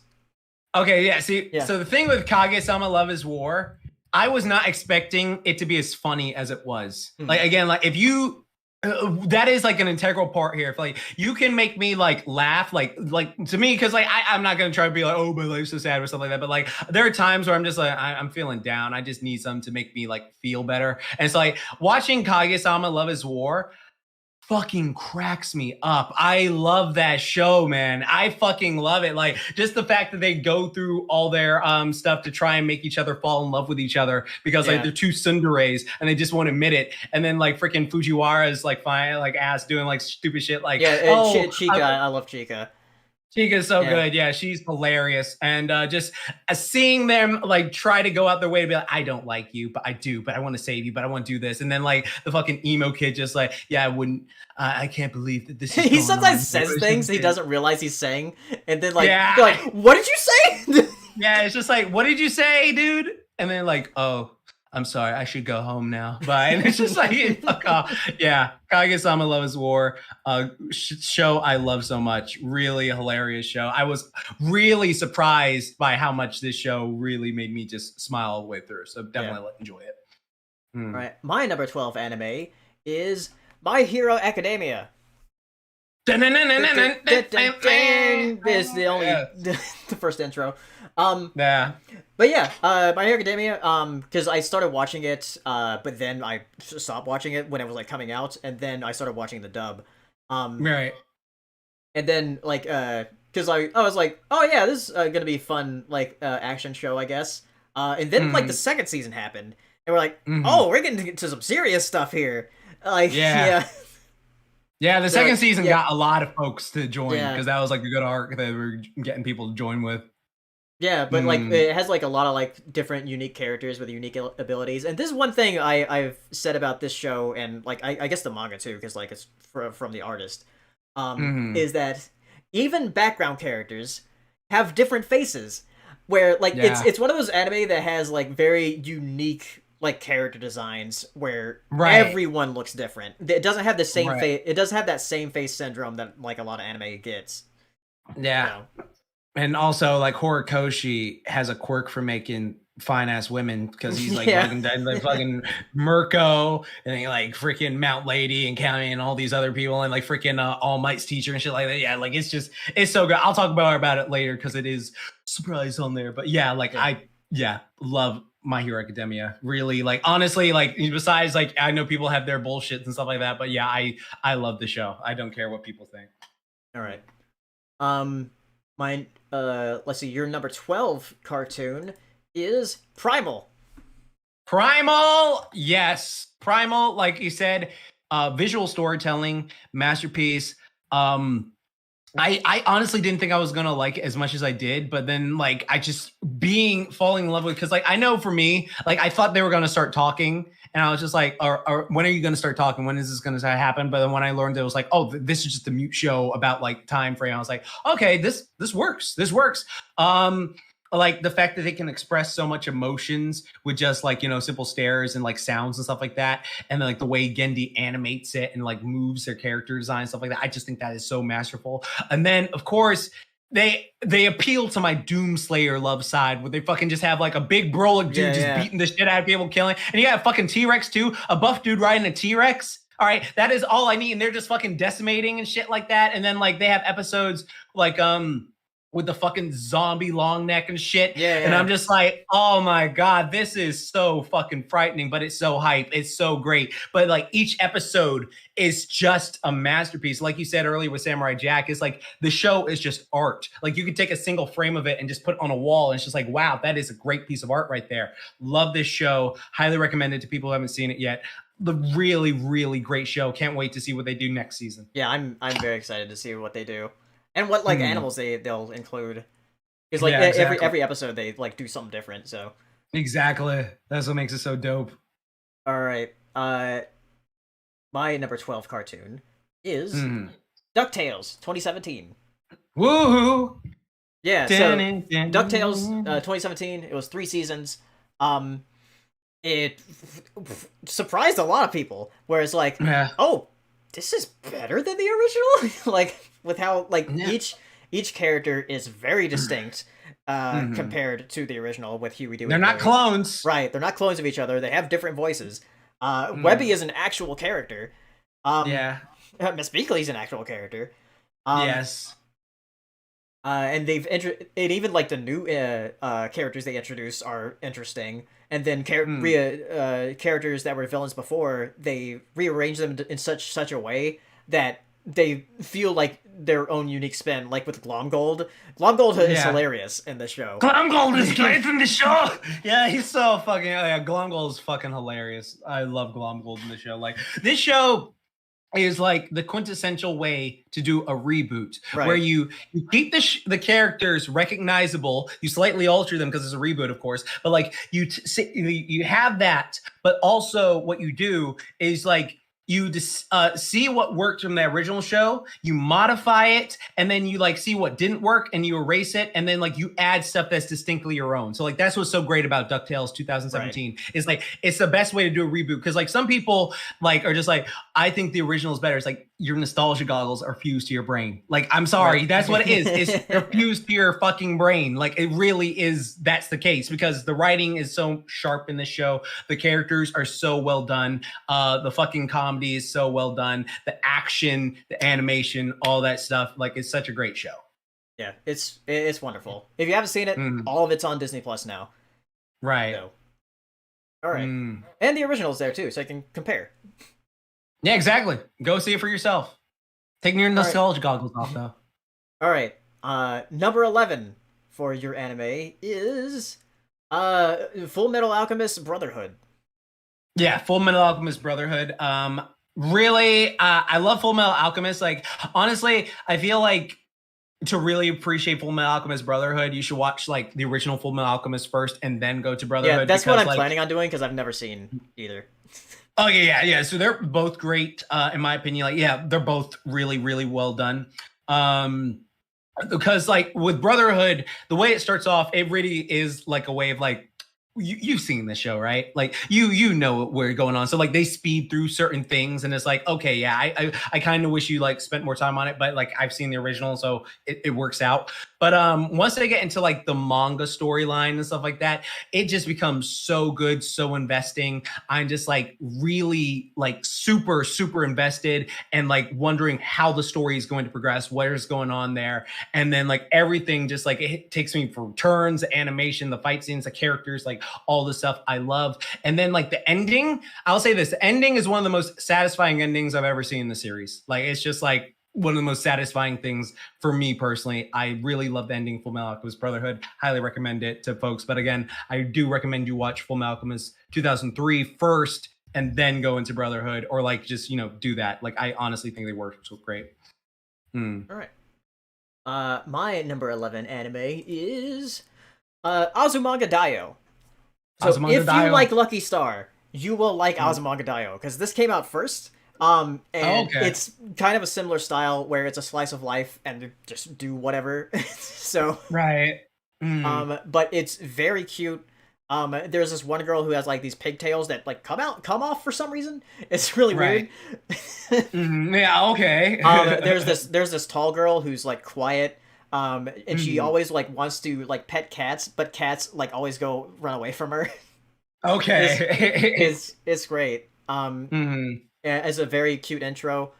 But yeah, it's definitely like in that vein of like slice of life, like Lucky Star.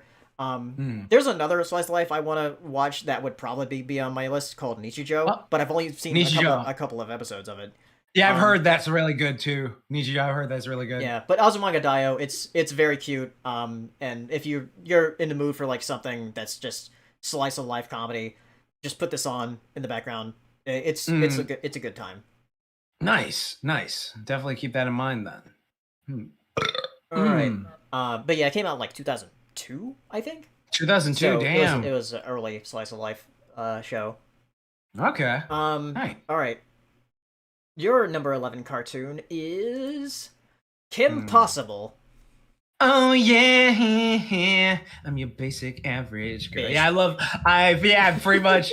Oh god. First off, Kim Possible is one of the most genius name creators for a people for like fucking characters I've ever seen. Like fucking they are genius with pun names like DN Amy, Adrenaline. Like fucking like you go like shit like that. That is fucking genius. I'm just like they have so many names like that I'm just like I fucking love this show because of that. But like also I love Kim Possible. I love herself. Not like well yeah I love this character is so good. She's so awesome. The way she's able to do like martial arts and do all this like whoop ass, but like she's also like a chill teenager, but she's like not overly cocky with it. She's like, oh no, I can just do this and do that and do all this other cool stuff. And then like they have fucking what is it? They have like the villains like Draken and then fucking Shigo. I cannot talk about Kim Possible without talking about Shigo. Yeah. One of the best villains. In fact, one of my favorite villains of all time is Shigo. Just like her snarky attitude and just like, yeah, KP, let me tell you how this is done. And then like just the way she like always just had that attitude about herself. I fucking love Kim Possible. Like that show was just, I've rewatched it so many times in my life and it just like always like all the characters like Ron Stoppable, like you think he's just going to be a goof the entire time, but he actually becomes competent later on. And then like all the like movies and specials they did. And I know some people don't care about the final season because they did end it so the drama movie, but actually like rewatching it, I was like, oh, it's not that bad, but yeah. I know. Yeah. All right. I knew Saber was gonna say. Yeah, something. I know he's gonna say something. Yeah, I knew. I was like, I caught my. I was like, whatever. Fuck it. Watch Kim Possible is great. So I'll go to my number 11 cartoon and then we'll do a bathroom break. Okay. All right, my number 11 cartoon is King of the Hill. King of the Hill, so, nice. Yeah. So I have it a bit higher in my list. it's It's just valid. a really great like it's sort of like a slice of life like but in Texas. Yeah. And King of the Hill's best anime. it does kind of like have like a personal thing to me because like I know people like this like that are Yeah. in this show. Like I have Yeah, man. relatives that act like this. Yeah, man. Tell you what, man. Like Man, they ain't gonna do me. my uncle Horace, my uncle Mm. Horace, he Mm. sounds like Boomhauer. Like the Really? way that he talks. Like Really? he's like in his 70s and like he kind of like draws out his like words and stuff where he's like Oh yeah.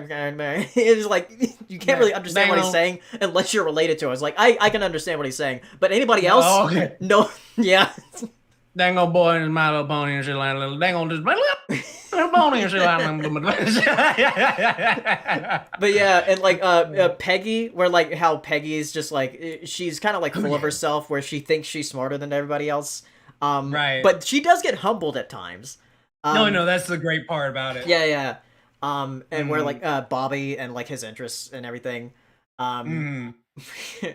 it's great that when like him and Hank find something relatable, like whether it's like Uh-huh. shooting, where like Bobby's like actually good at shooting. Um, Right. and then like especially with like the last episode with them grilling Mm. where that's like the The official like bonding. finale. Yeah, the bonding experience. Yeah, and like Dale's great. Uh just like everything about the show is like very fun to experience. Right. And I'm kind of like with Saber where it's like there's like rumors about it coming back for something, but I don't really think they should. Right. Because there's like rumors about it coming back with like Bobby being the main character, or like him That'd be grown weird. up, which would be interesting. But I would hope they would do it right if they did something like that. If it was like a time skip to where Bobby's grown up. It has to be inspired. It has to be Yeah, inspired like you did that. yeah. But as far as that goes, like King of the Hill's still great. It still holds up too. Um, Yeah. Highly. so yeah, I recommend watching it. All right, Mhm. so right now we are going to do a A bathroom bathroom break. break. So I need this. so give us a few minutes and we will be back. So We'll be right back. back, everybody. Bruh.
All right, intermission.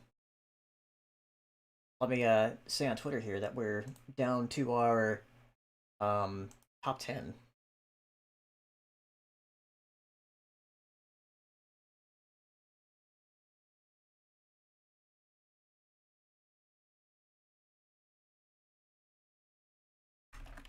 Our top 10.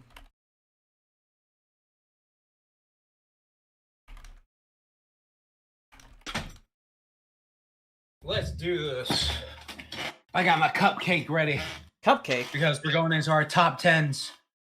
Let's do this shit. All right. All right.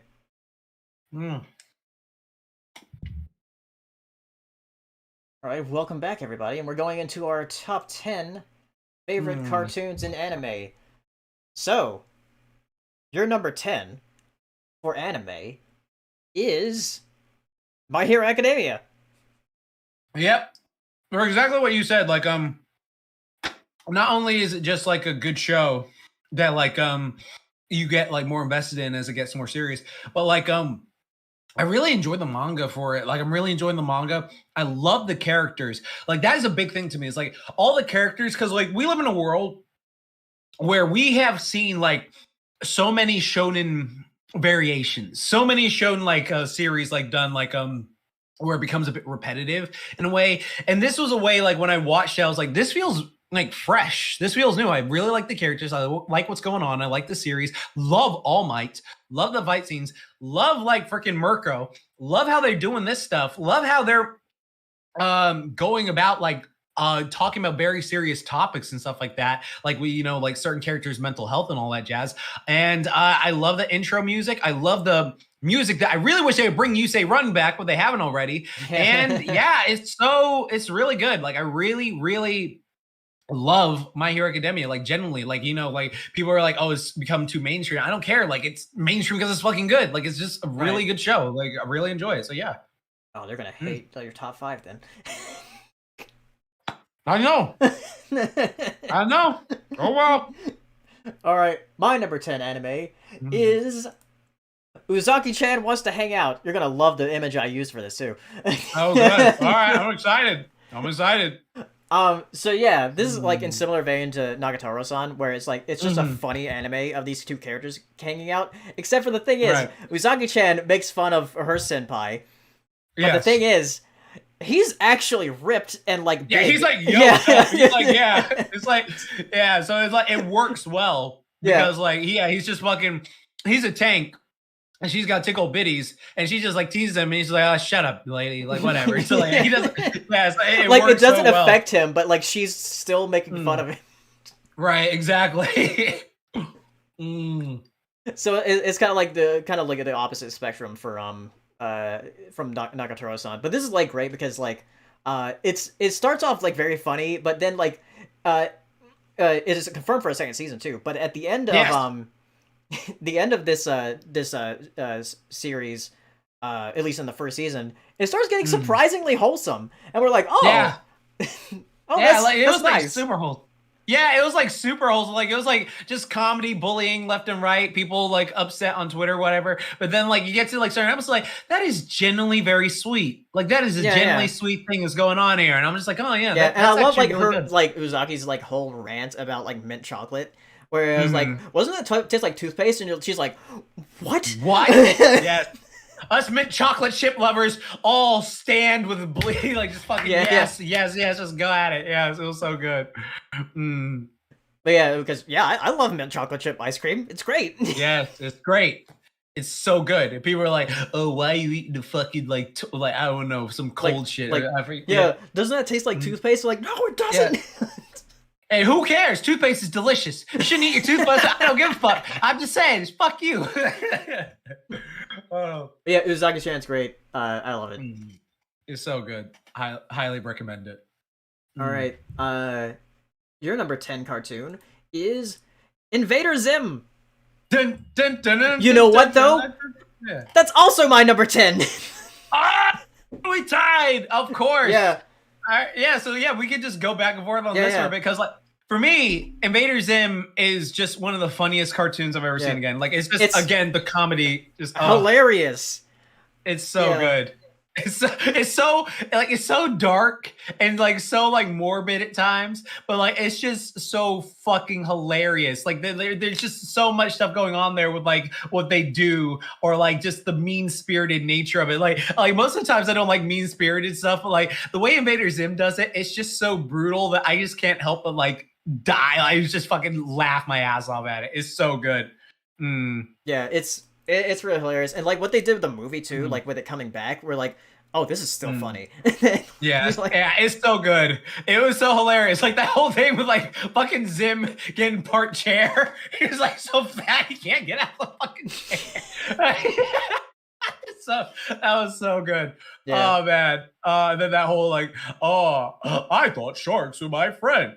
I know better now. I know better now. Shit. Oh god, the art style is so scientifically impossible. Scientifically possible. I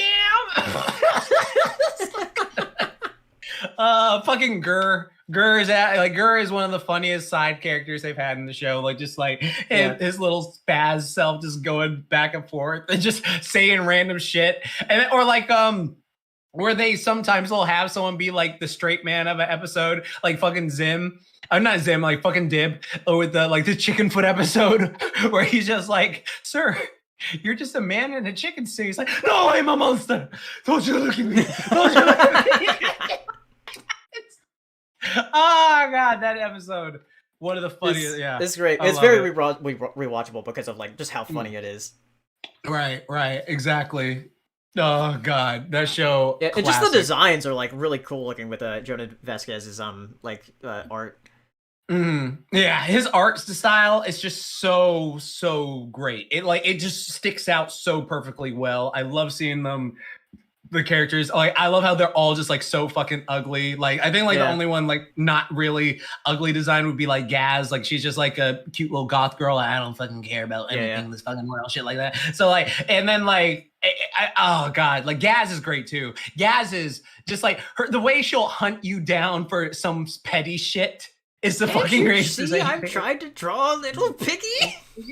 I'm trying to draw a little piggy.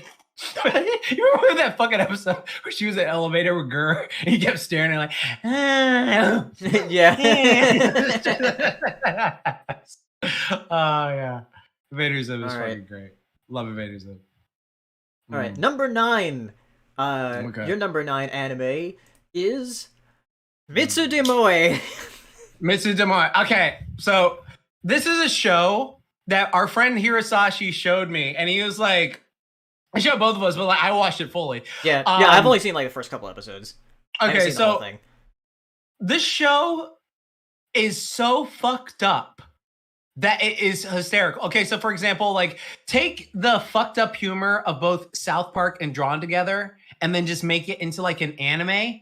And then that is pretty much what the fucking show is. Like you've got this one, it's about these 3 sisters. One of them is like pretty much like super bitchy Angelica. One of them is like a tsundere who's like, I'm really into Power Rangers, but I'm reserved and I just want to be left alone. And then the other one is this boob loving muscle girl who likes to work out. And she's just like, I fucking love titties. I love training. I love doing all this stuff and it's super strong. So she's my spirit animal. But then like, there's so much shit they get into with the teacher where it's like, this is so wrong, where like the other students will even call him out like, do you realize he could get fucking arrested if you fucking do this? And it's just like, they have like so many instances like that where they have that Three's Company type humor where like people are hearing them say something and it looks like something else. Like for instance, there's this one episode, right, where the girl, the goth girl, like oh god, Hitoa, yeah, she's like wearing this fucking a Power Ranger bracelet. She got this Power Ranger belt, and this other girl is trying to be her friend, and it's just like, oh my god, I want to be friends with the girls. She likes everyone in class but me, and so she goes to brag about like, oh, I love that Power Ranger show too, and she thinks she's wearing it, but she's not wearing it. The one day, and she's like, no, come on, I'll show you something. I've got this cool. She's like, leave me alone, and so she's like trying to grab like the Power Ranger belt. She's like, come on, let me fucking do it, and everyone's looking like, what are you doing to this girl? It's like, no, you don't understand. understand. I'm trying to tell the show, no, you fucking weird and shit like that. And it's just, they have so much fucked up humor like that. It cracks me up. I love it to death. If you're not like, okay, I won't say this right now. Like if humor like South Park and Drawn Together like affects you, you probably shouldn't check it out. But if like you can handle like fucked up humor like that, then by all means check it out. It's really funny. It's one of the funniest shows I've ever seen. Like it cracks me up. All right. Yeah. My number 9 anime is Cowboy Bebop. So it's classic. in the top 10 here. Yeah. So yeah, Cowboy Bebop. I just remember like watching it on Adult Swim. Like as a kid, like late at night, where I just had the TV on, have it like low volume, so my parents don't know that I'm watching TV. Right. But yeah, I just always remember like watching it and then like seeing the outro where it's like da da da da da da. Yeah. with the rose and everything. That intro is catchy. But yeah, Cowboy Bebop, like the characters are great. I love Ed with like how crazy she is. My friend got so mad because I remember in like middle school, like my friend had like a big crush on Ed, and then someone was like, "Ed's a boy." No, she's a girl. I swear to God, you don't fucking. And they like got into this huge argument at lunch about it, and so I remember that. I was like, "Yeah, Ed is great. Ed is such a great character." Yeah, like Faye is great. One we didn't mention was Ein, the dog. It was like a super smart dog, super smart corgi. Right. Like yeah, Jet and Spike, they're great. But yeah, every episode. The thing is, like, the show is like episodic. So you could watch any episode, and like each episode is like its own contained story. Save for like a few that are like 2-parters. Right. Exactly. So you could like jump into like any episode and just watch it, and then just do it that way. But like the series as a whole is really good, and I am very cautiously like waiting for the live action thing that they're doing on Netflix, because I don't know because like it seems like they're trying to do like better than previous adaptations they've done before. Right. Well, so we'll see. It's the double-edged sword of it, though, because like if it's good, then people are gonna be like certain. I'm specifically normies are gonna be like, well, why would I watch the cartoon? Right? Like I got this. Like this is a pretty good show. But then like if it's bad, it's just like, well, that's fucking terrible. I'm not gonna watch the cartoon. Now I can't imagine that should be terrible. It was just like no. So like that's always the thing you have to put up with. But besides that, like it looks interesting. I'll definitely check it out when it's here. All right. Your number 9 cartoon is Teen Titans Go. I didn't know you liked it that much. Fuck you. Fuck you. No. Oh no. It's Teen Titans. Classic Teen Titans. I mean, Teen Titans Go is funny at times, but like Teen Titans just fucking great. Teen Titans is the reason I say booyah so much. Like fucking Cyborg, like that was ingrained into my psyche. Starfire, I was in love with Starfire for years, and Raven too, but like Starfire was primarily. But I love all the characters in that show. It's just like I fucking love that show so much, just with how much they're able to do with like how much they went with the characters. I thought it was just going to be like a wacky comedy action show, but then they actually got surprisingly deep in certain episodes. And then like when I got the Blu-ray recently, I rewatched it just like again because it's there, and I still really enjoy that show. Like there's just so much going on with it. Like there's certain things where I'm just like so sad we never got a final season. But I realized on the rewatch, if they had just cut it off an episode sooner, then we wouldn't have to worry about like that. If they didn't do that whole Beast Boy seeing Terra thing, the last episode, then that we would have had like a perfect series finale. Like there'd be some stuff left open, but that's completely fine. But like, yeah, I love Teen Titans. I think it's so great. Every character is so well done. Every plot point was really great. Slade, I prefer Slade as a character than Deathstroke, because Deathstroke is the Slade. Deathstroke is Slade, but like the way they characterize Slade in this show, I think is my favorite version of him, and it feels different than how they've characterized Deathstroke. So that's what I'll say. I really, really love it. So yeah, definitely. All right. My number 9 cartoon is BoJack Horseman. Yeah, a good one. So again, great show. It's a really interesting show where like when I watched the first season, I was like, oh, this is like a nice like comedy because that's when like Netflix was like really starting to get a lot of their original stuff out. Um, Right. and this was like one of their big like animated properties that they're gonna push out. And I watched it. I was like, oh, this is pretty good. And then like as it went on towards the last part of that season, we're like, oh, this is fucked up. And then, Right. Right. Yeah. No. BoJack Horseman is a show that was like it started off as like a comedy with some drama Right. and turned into a drama with like some comedy. It's a dramedy. Like, yeah. Yeah, like it was like one of those freaking contrast bars, where it's just like, yeah, let's start off with high comedy, drama, just like let's sprinkle some comedy, but like that last season, that is just pretty much like a drama. Like that is just a drama. Very much. Because like because I was wondering like when it came back for the second season. Where I was like, oh, is it gonna be like this, like, for the second season? Because like the second season was interesting, where you had that owl lady that BoJack was like dating, and then we got the end of the second season. We're like, oh shit! Yeah, I physically cannot watch that episode anymore. Like, I physically refuse. I mean, like it's such a great episode, but it hurt me to a core. I was like, oh fuck, man, like that, like because I remember.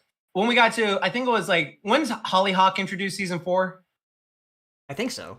I think season 4. Okay. Yeah. Yeah. Because I remember when season 4 came out, I was like, oh, we finally got a happy ending. And like, I was like, in my head, I was like, oh, I kind of hope it ends right here. Please just let him have a happy ending. But then they're like, season 5. And I'm like, of course. So like they watched it. And then like the way it turned out, still a great show, really great show. But yeah, I'll say this, like there are some episodes that'll fuck up my day if I watch them, so like I have to like take my time with it. But yeah, really great show. Yeah, it's a great show. If you haven't watched it, all of it's on Netflix. It's done now, so you can just watch it all there. All right, your number 8 anime is Digimon Adventure. Digimon Adventure. Yeah. And specifically like the Japanese one too. Because like the Japanese one, like while I love the Digimon, digital monsters, like that's great. Like the Japanese one, so great. Like so much stuff that I was just like, I really wish they could sort of redub it with the original voice cast. I mean, like sadly, a couple of them have passed away. Like I know Mimi and Joe's voice actors have sadly passed away recently.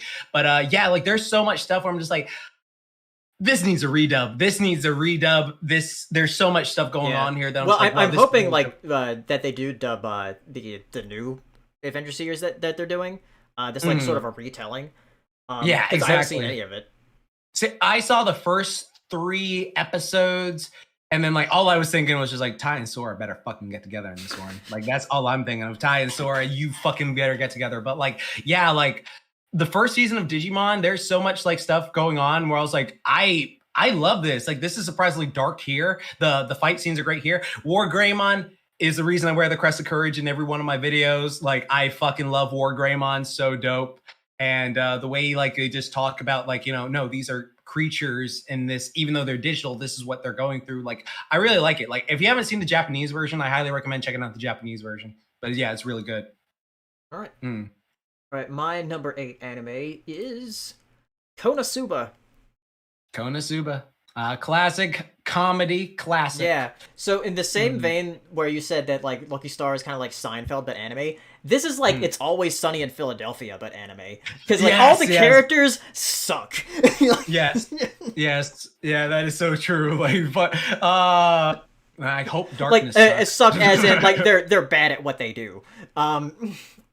Man, Darkness, she does more than that. It's because I remember like watching this on a whim because I was like, oh, I've heard of this show. I'll watch it, and then I watched both seasons, and I'm like, this is hilarious. I love it. Right. I love the characters. I love Aqua. I love Darkness. The main character Explosion. The main character Kazuma is like just kind of like the straight man where he's like, I just want to.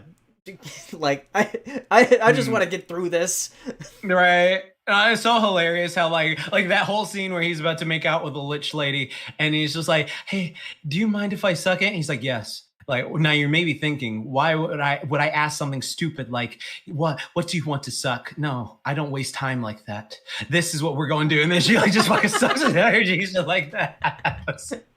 That was so good. It's so good. But yeah, Mm. yeah. If you do watch it, watch watch the first season, then the first OVA, then the second Yeah. season, because like the first OVA has a character introduced that they do not introduce in the second season. Yeah, they're like, you better know this character going in. Yeah, and then there's an OVA after the second season, and then there's the movie, which came out, Mm. which I watched recently, and it's pretty hilarious. Okay, that's good to hear. I'll check out It's that very movie fun. sometime. It's my favorite. It's an isekai, and it's like my favorite isekai. Nice, nice. So, Yeah, Konosuba was great. um, Mm. all right, your number 8 cartoon is Samurai Jack. Samurai Jack. Pretty much the same thing I said with Primal. That show is art. Aku is a masterful villain. Jack is just such a stoic, badass character. Every season has stuff that is just super, super quality. Even the final season. I know they did a video game for it. Like Pele, what do you think of the video game ending? Because I never got to the because I got it's good. Though it's because they do like redo some things about like season 5, but it's like it's all right. But it's, Okay. Yeah.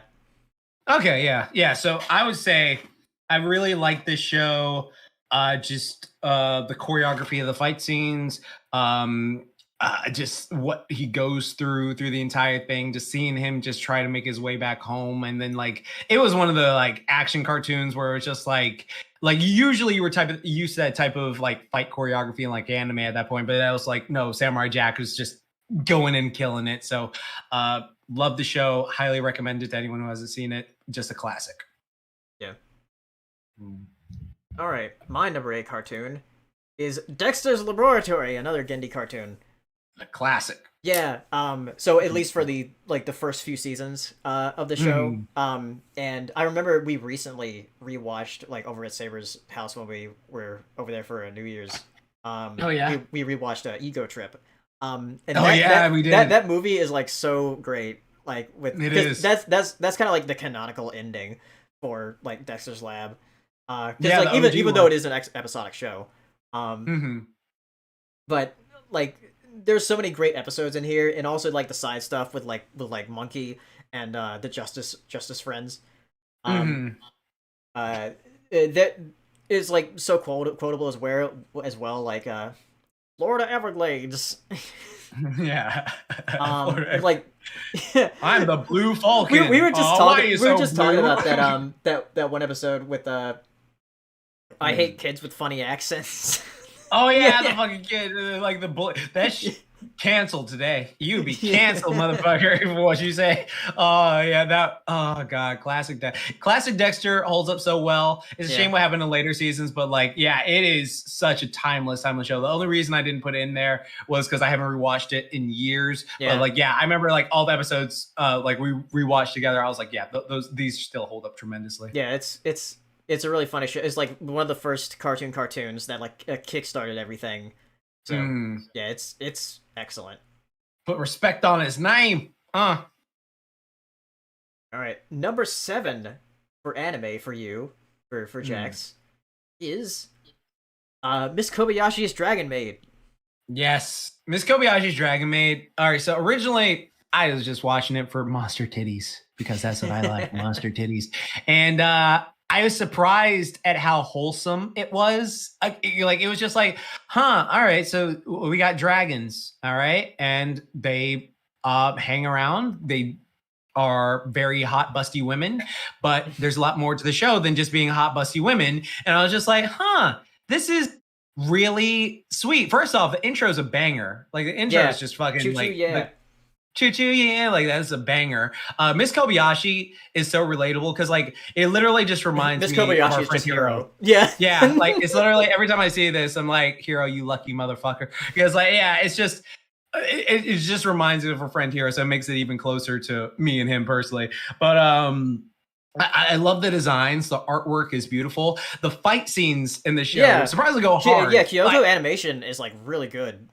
Yeah, I had no idea like they would go that hard with it. I remember the first time I saw like Kana and Toru just play fight. I was like, this is some of the hypest shit ever. What the fuck is going on here? And so I just I was hooked ever since then. But then it became my show that I just have on in the background where I'm just like, yeah, this makes me makes me feel better when I'm watching it. I love how Toru's story is growing instead of just being like, oh, I just want to fuck Kobayashi. Like you understand why she's the way she is, especially in this season. And yeah, it's just an artistic masterpiece. And I'm sad that we're gonna have our final season at this week, but like hopefully they can come back faster. Yeah, or final episode. Final episode of the season this week. It was just like, oh. So, hopefully it does come out for season 3. I'm very surprised we were able to get season 2 after what happened to Kyoto Animation. So yeah, thankfully, like they're all repaired now. Like for the most part, like I mean, rest in peace to the people who lost their lives sadly in that. But like, yeah, I'm so grateful we were able to get season 2 after all that. So yeah, it's great. All right, my number 7 anime is Parasite: The Maxim. Yeah, so, the Thing anime. Interesting story. I actually read the manga for this way back. Oh, yeah, he's a manga reader. Yeah, but the thing is, like, there was no like talks of an anime happening because this manga came out in like the late 80s, early 90s. So like right after the Thing. Yeah. So this so it never had an anime until 2016, and it had an anime. The thing is, like, I didn't even watch the anime at that point because like I watched a few episodes, but then I fell off. But then I finally like watched all of it, and I was like, oh yeah, this is the manga, because that's the nice thing about like anime that adapts old manga, because the story's finished. Like you don't have to worry about it unless you're promised Neverland. Right. yeah, exactly. But yeah, sorry. Parasite Maxim. At first I was kind of like iffy on it because it had some like weird soundtrack in the beginning, but it gets better as it goes on. But it has some very weird creature designs and stuff, very freaky stuff. There's a lot of that anime and stuff in anime that I like about that, where like I like gory stuff sometimes in anime. Right. And this is full of that. Like it's like that in the manga too. Right. But yeah, it's a very tight, like 26 episodes with this story that they're telling with these like aliens that come from space that infect people to make them like these weird creatures. So right. Yeah, Parasite is really good. Right. Yeah, is it? It's like one of the best like sci-fi horror anime. Yeah, I'm surprised I haven't seen. I know it's all on Netflix. I need to check it out when I have the time. Yeah, it's great. Okay, I'll definitely check it out because I love The Thing. And that's all it was. Like, that's how everyone told me. It's like, dude, it's literally The Thing as an anime. And I was like, okay, I'll check it out. Yeah. All right. Your number 7 cartoon is, oh my god, is the Powerpuff Girls reboot? Why would you do this? Fuck you. Fuck you, you evil bastard. You know damn well I would never, ever. No. It's here's the real one. The Powerpuff Girls. Yes. Yeah. But good. You better change that shit. Yeah. Okay, no, but the classic Powerpuff Girls. We've gushed on this so many times. But it is such a fucking great show. Like it is so highly rewatchable. Even the seasons people don't like, I can rewatch those. Easy. Yeah, I love that show. All the girls are likable. Because like me and Paleo were talking about this before on like other streams and stuff like that. How like Craig McCracken has this thing now where he's adding, like every like show after Powerpuff Girls, he's had like trouble getting people to like the main character. Right, exactly. Whereas like with Powerpuff Girls, like, oh, you got it instantly. Yeah, exactly. It's just like even Buttercup, who's bitchy. I still love her. Like, she's my fucking profile picture on Discord. Like, it's just like, she is just so, like, the way he brings out, like, all the characters and their, like, little quirks and stuff like that, and how they're just, like, these little ferocious badasses. And I, honest to God, think that Powerpuff Girls was the reason I was so hyper-focused on something me and him are very close to, which we'll talk about later on in this list. Because, I don't know, design-wise, it just clicked with me for that personally. Right. But I love Powerpuff Girls. The fight scene still hold up. Comedy still holds up. The fucking narrator is so great. It's like every time he's on screen, he just cracks me up. The villain's phenomenal. Mojo Jojo, iconic. Like him, iconic. Fuzzy Lumpkins. The fucking Rowdy Rough Boys. I fucking love this show. I could watch it anytime. That's why, like, when that live action show was announced, I was just like, this is gonna be a fucking train wreck that I can't wait to see. But yeah, like, besides that, don't watch the new one. The only good thing, I will say this, as I always do, the only thing I will give the new one, which I did like they did was the girls always had nicknames for each other, like Bloss and Bubs and like fucking yo, come on Bloss, come on Bubs, shit like that. That's the only thing I like about that. And then so yeah, that is literally the only thing, because like they don't call each other full names. Like I just like that. But yeah, besides that, Powerpuff Girls, go to watch it. Yeah. All right, my number 7 cartoon is My Life as a Teenage Robot. Teenage Robot. Yeah. JaxBlade. So this is a Nicktoon that feels more like a cartoon, like for just the way that it is. Because like Rob Renzetti also like worked on a lot of stuff that was like on Cartoon Network as well. His art style, you can like kind of like pick up. That art style seems familiar. Yeah. You know, but yeah, like Jenny, XJ9, she's great. I had a crush on her as a kid, because I watched the first season when I was airing, but I didn't watch the later seasons until like I was grown up. And they're good. Like yeah, like there's like storylines that come in, and the whole thing with like Sheldon having like the silver beetle thing. He's such a bitch. Yeah. And then what's her name? The queen that comes from space. Oh, the queen bug. Yeah. Who wants like Jenny to like join the cluster or whatever. It's great. Jenny's voice just in general is really good. Right. Man, her fucking like that skin suit she wore, that was good, dude. That was really good. I was gonna say the characters, the Crust cousins, as part of the school, just like bully Jenny. But yeah, it was definitely a very unique spin on a bunch of the Nicktoons that were going on, of like Nicktoons about kids in school, where this was like, oh, this is about a superhero robot in school, right? Because like we had like other shows like, you know, like Hey Arnold and Doug and like Rocket Power or whatever, Rugrats too, all grown up. Yeah, they were like, oh yeah, these are kids are in school, or like, oh, As Told by Ginger, which is a good show. As Told by Ginger. But this is like, oh yeah, this is about a weird like main character that's part of school or whatever, and she's just like trying to live her life. Right. But yeah, I love the show. It's very unique looking to a lot of that Art Deco look that it has. It's very similar to something like the movie Metropolis, if you've ever seen that movie. I've heard of it. Yeah. We had the Robot City movie, right? Yeah, it's Metropolis, because there's also an anime movie called Metropolis. I'm talking about the 1927 one, the silent movie. But it borrows a lot of style from that movie and My Life as a Teenage Robot. Yeah, wasn't like C-3PO inspired by one of the robots in that movie? Yeah, I think so. Okay, yeah. I remember hearing that a while ago. Yeah, but yeah, I remember enjoying it as a kid. I never like fully watched it all the way through, so I have to go back and watch it. But it's great. Yeah, I love the show. Yeah, she's awesome. I am the robot. I am the robot. Yeah. Don't patronize me when she had her siblings come in. That was good. All right.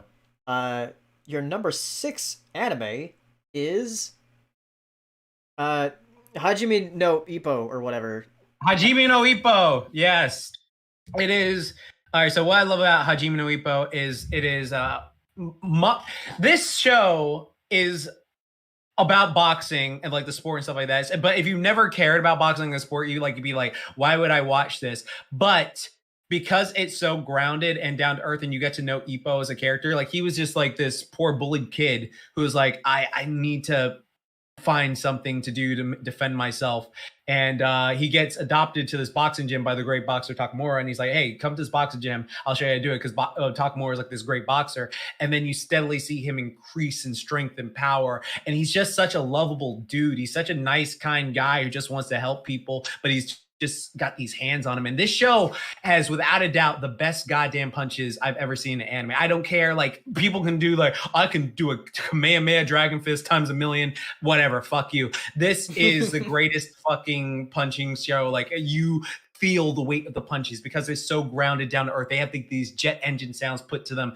And just the characters, I love seeing the characters interact with each other. They're all so likable. They all have distinct personalities. Like Takamura is a super cocky guy because he's never been beaten in a boxing match. And like, he's just so OP. And so like, when you see him go through what he has to go through for a fight, it's like, oh, is he gonna lose? And then like, he'll come through, or he like be very close to losing. And it's just like so fucking hype. But it's just, I think what really gets it is like the human character emotions, like just the build up for it, and then you really feel for not only him but his opponents too, because like they have people who are fucking villains, but they give them backstories of like how they became that way, and it's just like, no, I'm gonna, and you're like worried for like boxers face them, like are they gonna kill him in the ring or something like that? But oh god, it is such a great show. Cannot recommend it enough. Like highly recommend it. It's such a fucking classic show. Yeah. All right. My number 6 anime is Lucky Star. Lucky Star. Yeah, so this is an anime I watched when I was like first like getting into anime a lot more. Because I remember like seeing like this show being gift in like the GameSpot forums. Right. As like part of like the console wars with the like the or the 7th generation of consoles. Right. And like having Konata like run past the others. Like Konata, I love as a character. Like, her design is like one of the coolest I've seen. Like with like her hair and everything, and I love that she's just like, this like nerdy girl who just plays games, and her dad is like also does the same thing. Yeah, he's just a gamer too. It's so good. Yeah. That's hilarious. And like you said, it's like Seinfeld but anime, where it's a show about nothing. They just like talk about whatever. And it's just fun to like listen to and put on the background. Right. But it's very cute in its style too. Exactly. So, I'd recommend it to anybody who likes slice of life anime if you've never seen Definitely. it. Though if you like slice of life anime, you've probably seen Lucky Star. Yeah, it's really good. Like it's like iconic at this point. All right.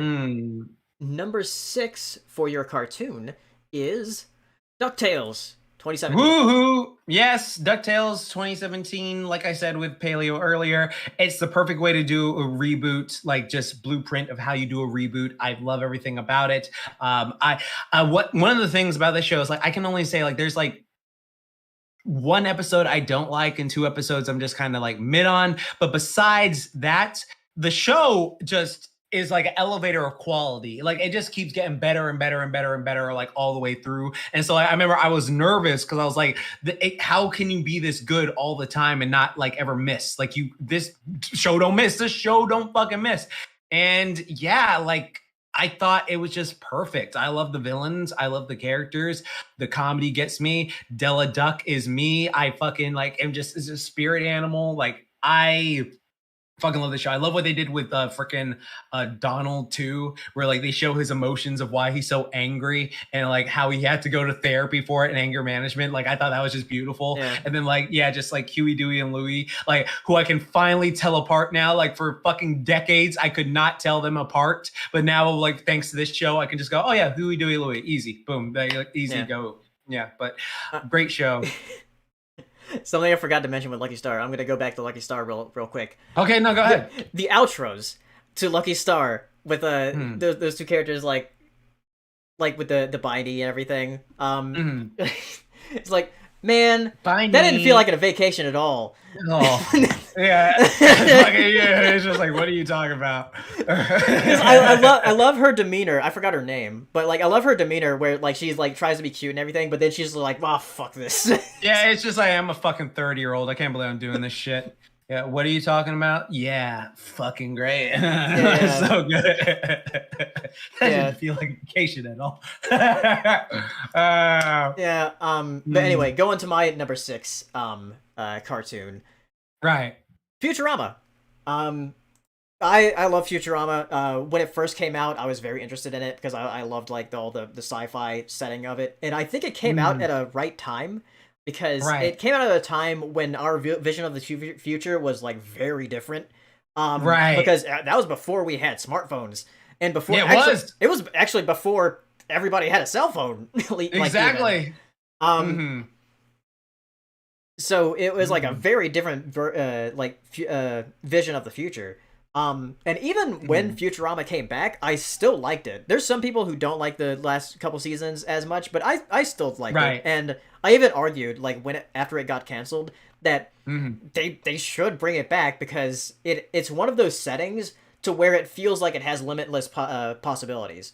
Right. Because you could do like anything with it with that sci-fi setting. In the same vein of like Rick and Morty, is kind of like that. Same. Yeah, it's like that's what made it. Because there are some episodes in the later seasons I was kind of like, but for the most part, I really did enjoy the show. Like I thought those later seasons when it came back, like it wasn't like a horrible monstrosity or anything like that. Like some people would make you out to leave. It was like pretty good. Yeah, so Futurama, yeah, I love it. And also Leela was also another one of my crushes at that time. Yeah. So, yeah. I liked Amy a lot. Like Amy's dumbass. Like she was just like I loved her so much. All right, and now we're going into the top 5. Brought to you by Brought to you by what? Brought to you by POS Podcast. I was about to say brought to you by Spill. All right, your number 5 anime is One Punch Man. Yeah, especially the manga. The manga for One Punch Man, because I'm just because season 2 of One Punch Man left a lot to be desired animatically, like just how it was designed, like the way like the character was. But season 1, I get to pull that hipster card that Paleo gets to pull with the Gretzko, whereas like I was a fan of it before. I was a fan of it when it looked like it was drawn on a napkin back in 2012, and so like when it got its manga, I was there at the start, so like I was there before all the hype. So that is one of those series I followed for so long. When it finally got an anime, I was like, oh my god, they did so much to elevate this manga quality. And the manga, if you see the manga, it's like a flip book of god tier art. Like like I have such a problem with like certain manga arts where I find it difficult to follow, but like with like Dragon Ball and One Punch Man, I can follow it like that. And then like the fact when they make like One Punch Man stuff, like flip book stuff, and it's just so godly. I love that stuff, especially like how they're doing everything in the manga, like right now, and like how they did the show. I love this show. I love Saitama just going forward, trying to be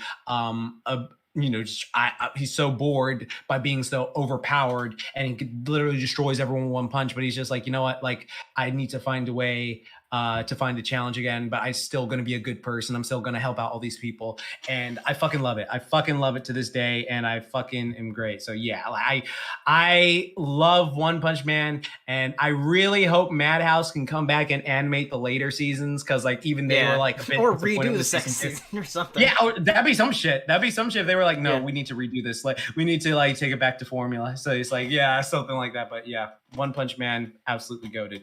Check it out. All right. My number 5 anime is one that I haven't seen in a very long time. But I love it. Outlaw Star.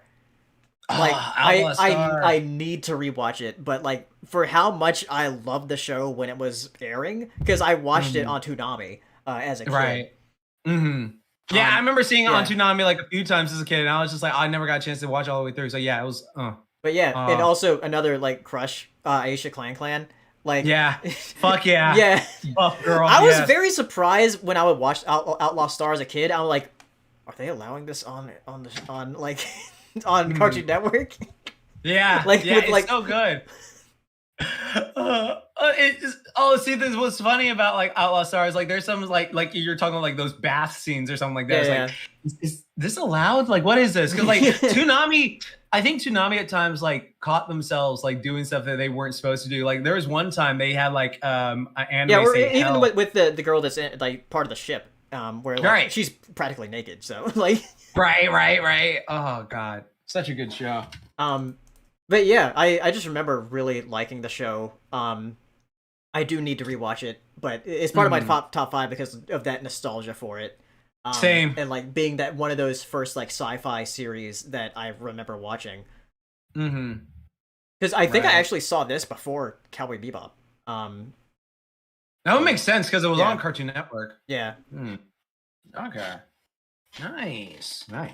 Like, oh yeah, Tunjay says Toonami skipped the Hot Springs episode. Yeah, but I do remember just like the fact of what like the things that Aisha Clan would do. I'm like, this is making me feel feelings.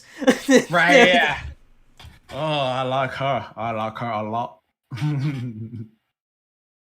All right. But yeah, I do need to rewatch it because It's the same thing. It's been years since I've seen It's it. the same.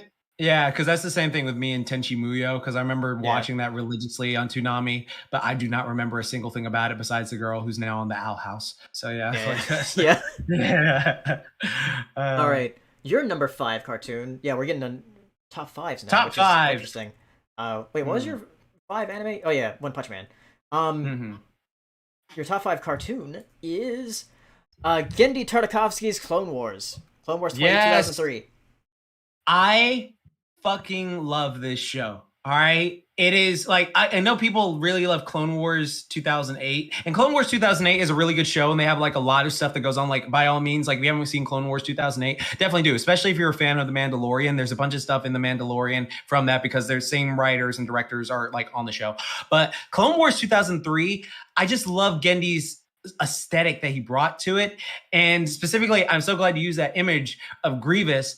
Grievous in the show is a fucking monster. Like, he is such an unrelenting beast that, like, every time I see him, like, other stuff, like because I remember when I actually watched all of this with my dad prior to Revenge of the Sith. We went to a midnight screening in 2005 to go see Revenge of the Sith in theaters, and we had watched like every Star Wars movie prior, just because we're both Star Wars geeks like that. And I remember, like, in the movie, General Grievous is coughing, and it's just like, everyone was like, I wonder why he's coughing, stuff like that. And it's like, you did watch Clone Wars because they explained the Mace Windu. And it's just like, it was so hype. But like, the way General Grievous like fought, the way he was like so animalistic, the way he was just such an intimidating beast, I love. But then they also have characters like Asajj Ventress and Dirge, like this bounty hunter and stuff like that, who just fighting all these people, and just the aesthetic of how they move and like the way they're able to go through, and the fact that it's so rewatchable. Like, I fucking love this show. And then like the how they gradually show Anakin's descent into darkness, of like how he uses his anger and how he'll like he goes through these tests, and it's like, oh, this was supposed to be a test of you to like overcome yourself, and it's like, oh no, you fucking failed. And like there's a scene where he fucks this dude up like bad, who's a villain, and it's just like, oh, I'm surprised they showed that on like Cartoon Network. But yeah, I love this show. So fucking good. So highly good. I love it. It's something that so I need to watch, because I remember seeing a couple episodes when it was airing on Cartoon Network, but I never saw the full thing. Dude, definitely watch. It's all on Disney Plus right now, so you can like marathon it easy. Nice. It's super great. Love it. It's my favorite Star Wars thing that they've ever done. Love the show. All right, my number 5 cartoon is Regular Show. So Regular Show. The thing is, like, it came out at a time when I was like going to college and everything. And like, I was, who else went to college? But yeah, it just reminded me of like me and my friends from high school of like doing dumb shit. So like in our 20s. So yeah. And the episodes are like formulaic, where like they'll do like something like mundane task, and then it just goes crazy. Because they don't do the task, or they have like some kind of like problem with it.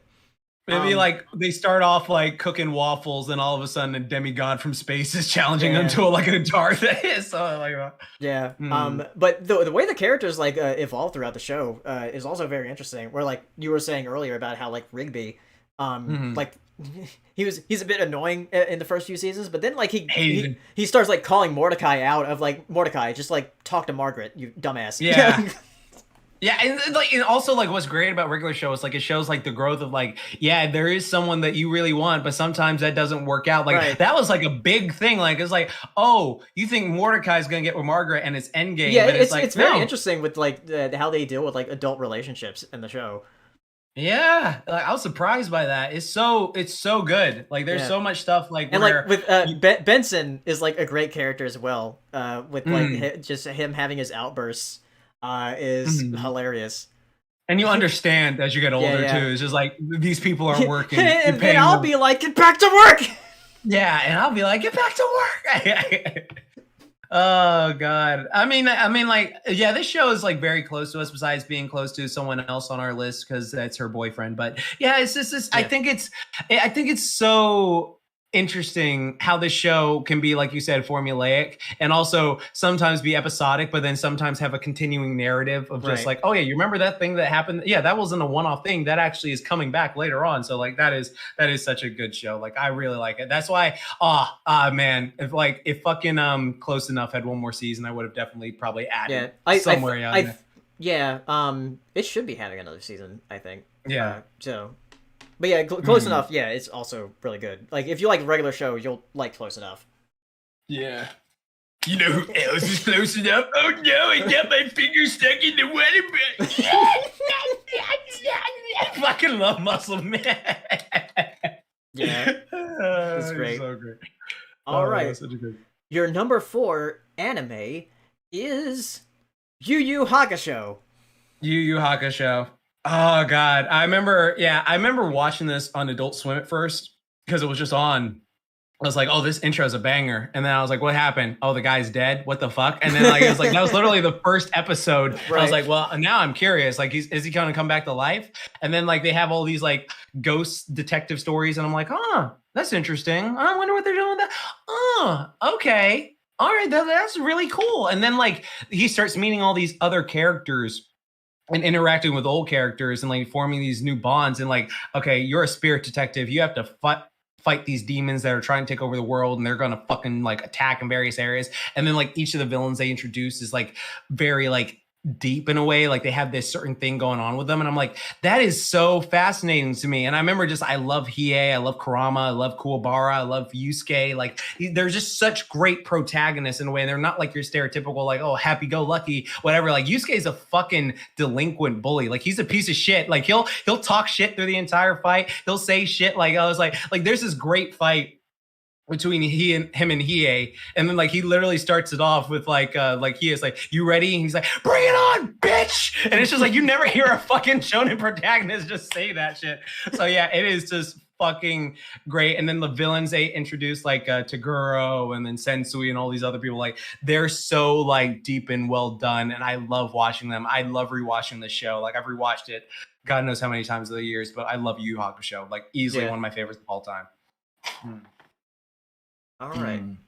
My number 4 anime is Miss Kobayashi's Dragon Maid. Yeah. Yes. It's in my top 5. Good. But yeah, Miss Kobayashi's Dragon Maid, like you said, it's a very wholesome show. What was hilarious to me is when season 2 came out, people watched it who said like, oh yeah, the show's so wholesome.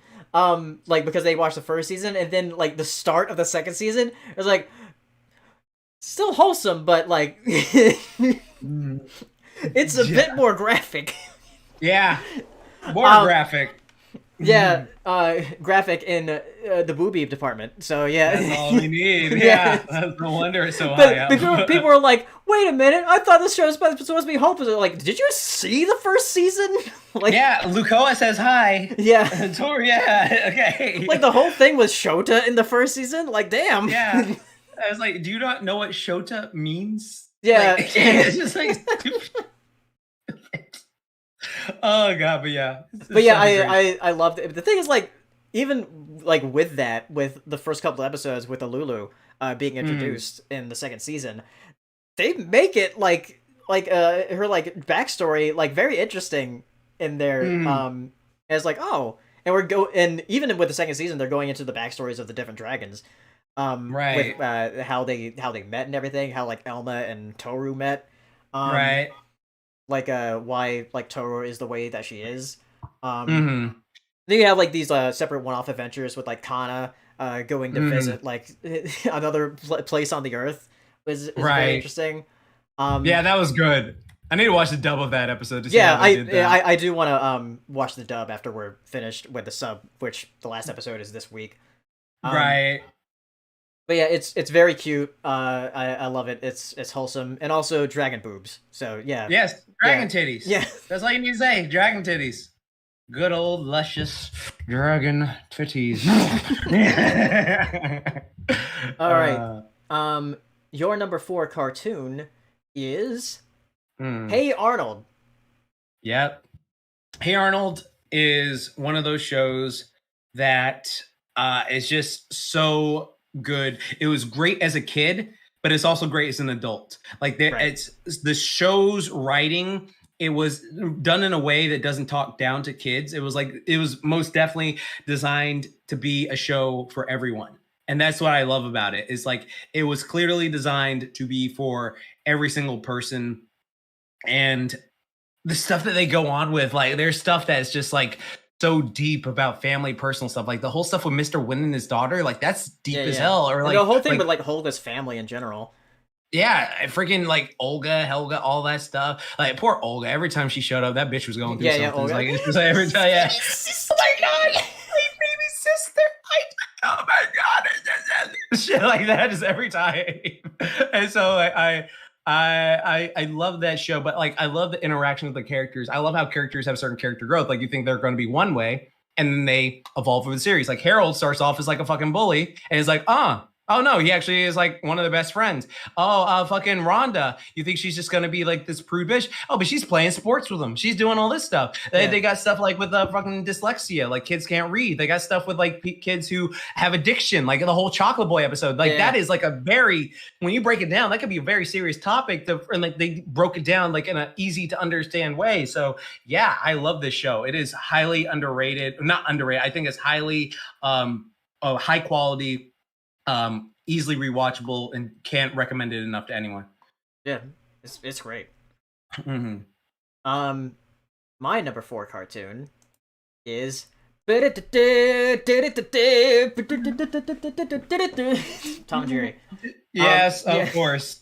Yeah, so classic Tom and Jerry, pretty much. Because when we were making these lists, we are like, do we include like classic cartoons that aren't really shows? Right. Because like these are like when I'm talking about Tom and Jerry, I'm talking about the theatrical cartoons, right? Which they did air on Cartoon Network, with like their like Tom and Jerry Hours or whatever, right? And those classic cartoons are just hilarious. Like one of my favorites is like the Millionaire Cat, where like Tom wins $1 million, and then it's one of those few cartoons where Tom actually wins in the end. Just like. He's like getting more pissed off at Jerry because like Jerry can do whatever he wants because like he can't. Oh there goes the stream. All right. Okay. Man, what was the quote? It was like, gee, I'm giving away $1 million, but I'm happy. And then like she continues chasing Jerry and everything. Right. Yeah, like there's so many like great episodes of classic Tom and Jerry. Fucking like, that whole whisker guitar one. Oh, crumble. That shit is fucking hilarious. Yeah, because I watched it a lot as a kid. Like I had this one like VHS tape that I would watch over and over again. That had a bunch of cartoons on it. One of them was like Cat Concerto, where like Tom's at the piano, which they did it first before Bugs did, because like Bugs did the same thing. It was like this very similar like premise for a cartoon. Like I think they came out like the same year too. Which was weird. Yeah, there's people like Warner Brothers are like, oh, let's fucking steal this shit. Let's fucking just reuse. That's awesome though.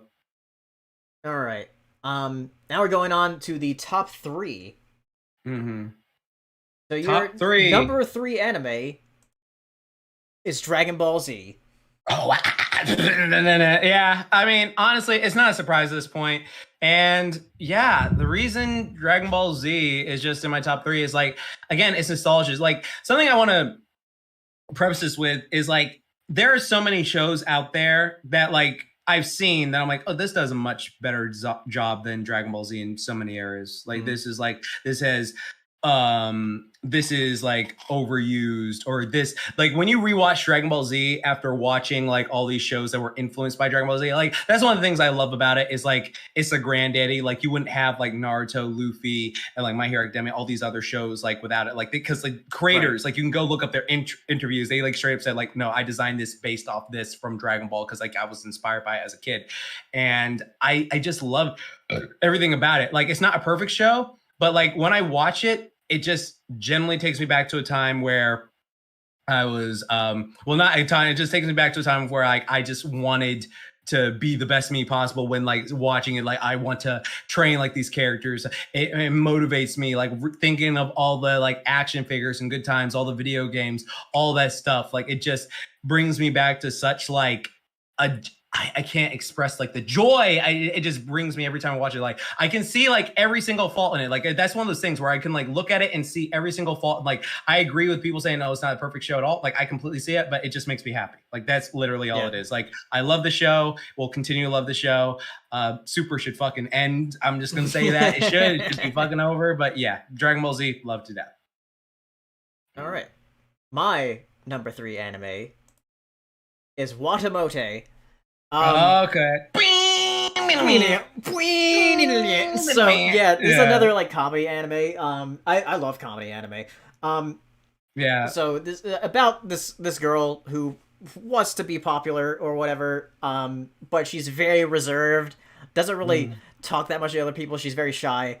But the situations she gets in are hilarious with like like her schemes to like try to like go out there a bit more.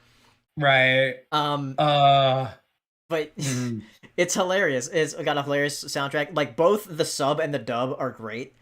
Because like I remember like when it came out, it was like around the same time Attack on Titan came out, and I was also watching this. We watched it at BronyCon 2013. Yeah, we did. Yeah. And then the dub came out the next year, and I watched through it again, and I'm like, well, yeah, this show is hilarious. I love it. It's too bad it didn't get a second season because it got an OVA, but it never got a second season. Hopefully. Yeah, maybe someday, but it's still really funny. And I love the intro. The intro has like such it's hype. It's such a hype intro for like a slice of life comedy show. Right? Oh, it's so good. Like that show is just so good. That show is like, I mean this in the best way possible. Like it's so cringe in the best possible way. It's very way. cringy, it's like, yeah. It's just like, oh god, I'm getting by like to fucking just oh god. I'm cringing just thinking about certain episode stuff, but like it's so hilarious because of that. And yeah, Watamote is fucking a great show. Like if you haven't seen it, I recommend it. It's really fun, and yeah, like the opening is like really good. It might get a second season because like fucking what was that Devil is a Part-Timer show came out in like 2013. That's getting a new season. Really? Like yeah, that's like 10 years. I would hope Watamote gets a second season because I haven't because I started reading the manga after I learned that there wasn't going to be a second season. Right. So, but I never like went forward that much in it. So. Right. Damn. All right. Your number 3 cartoon is interesting. Pony Life? Pony Life? You dare! You especially. How dare you stand where they stood? How dare you? How dare you? You don't do that to me. Pony Life, the spin-off from My Little Pony Friendship is Magic? What the hell? No. Why did you put this on here? You think you're funny, Dolphin Boy. You think you're slick. Okay, I promise that's the last one. Okay, yeah. My Little Pony Friendship is Magic. Yeah. My Little Pony Friendship is Magic. Where do I start with this show? All right. As Hero would say, as we always got to quote, it may not be the best show, but it gave me a family. So it's like literally... We wouldn't know each other. We wouldn't be doing this stream. We would not be doing this stream. I probably, like, we wouldn't be like doing our YouTube channels probably without it. I don't know. But like, yeah, it just... this show is such an integral part of my like our lives in general. Just like it caught me at a time where I was like in college, just like sad, just thinking nothing's going on. And then I saw it and it made me unreasonably happy. And I was like, why is this making me unreasonably happy? And then like I found out I was making other people unreasonably happy. I was like, what the fuck is going on here? And then like, just them's the breaks. Like I started seeing people get creative from this show. I started wanting to be creative because of them, because of this show. I met Paleo here. Paleo became one of my best friends. We are now like, he was like I said earlier, a catalyst for me meeting all my other close friends, stuff like that. There's so much stuff thanks to this show where it's just like, I would not be where I am today without it. And I fucking love it. Like every time I watch it, I get like my heart like warms up. Can't watch the final season because I'll like fucking sob. But, like yeah, it's such a great show. Love the show to death. Will always love it. And yeah, when G5 comes out, hopefully it's good. If not, I still it's got coming G4. out this Friday. Like Yep. the movie, we don't know when the show is coming out because like I saw it on Twitter that they're like hiring animators and stuff. So it probably won't be done until like late next year. Damn. Okay. Shit. All right. Well, let's see how that goes. All right. My number 3 cartoon is Adventure Time. So yeah, Adventure Time is one of those shows that it came out in the beginning of the 2010s, and it was very integral into reviving like Cartoon Network, as far as like a brand, because for the last few years of the 2000s, they were just kind of like doing whatever. They did some experimental stuff. They tried like the CN Real stuff. But then shows like Regular Show and Adventure Time came around, and we're like, oh, these shows are really good. They're funny. They has a really unique art style. It has a very simple art style because it's like just 2 dot eyes and a smiley face. So that led to a lot of people just being able to like create fan art and stuff, and it garnered a lot of fans.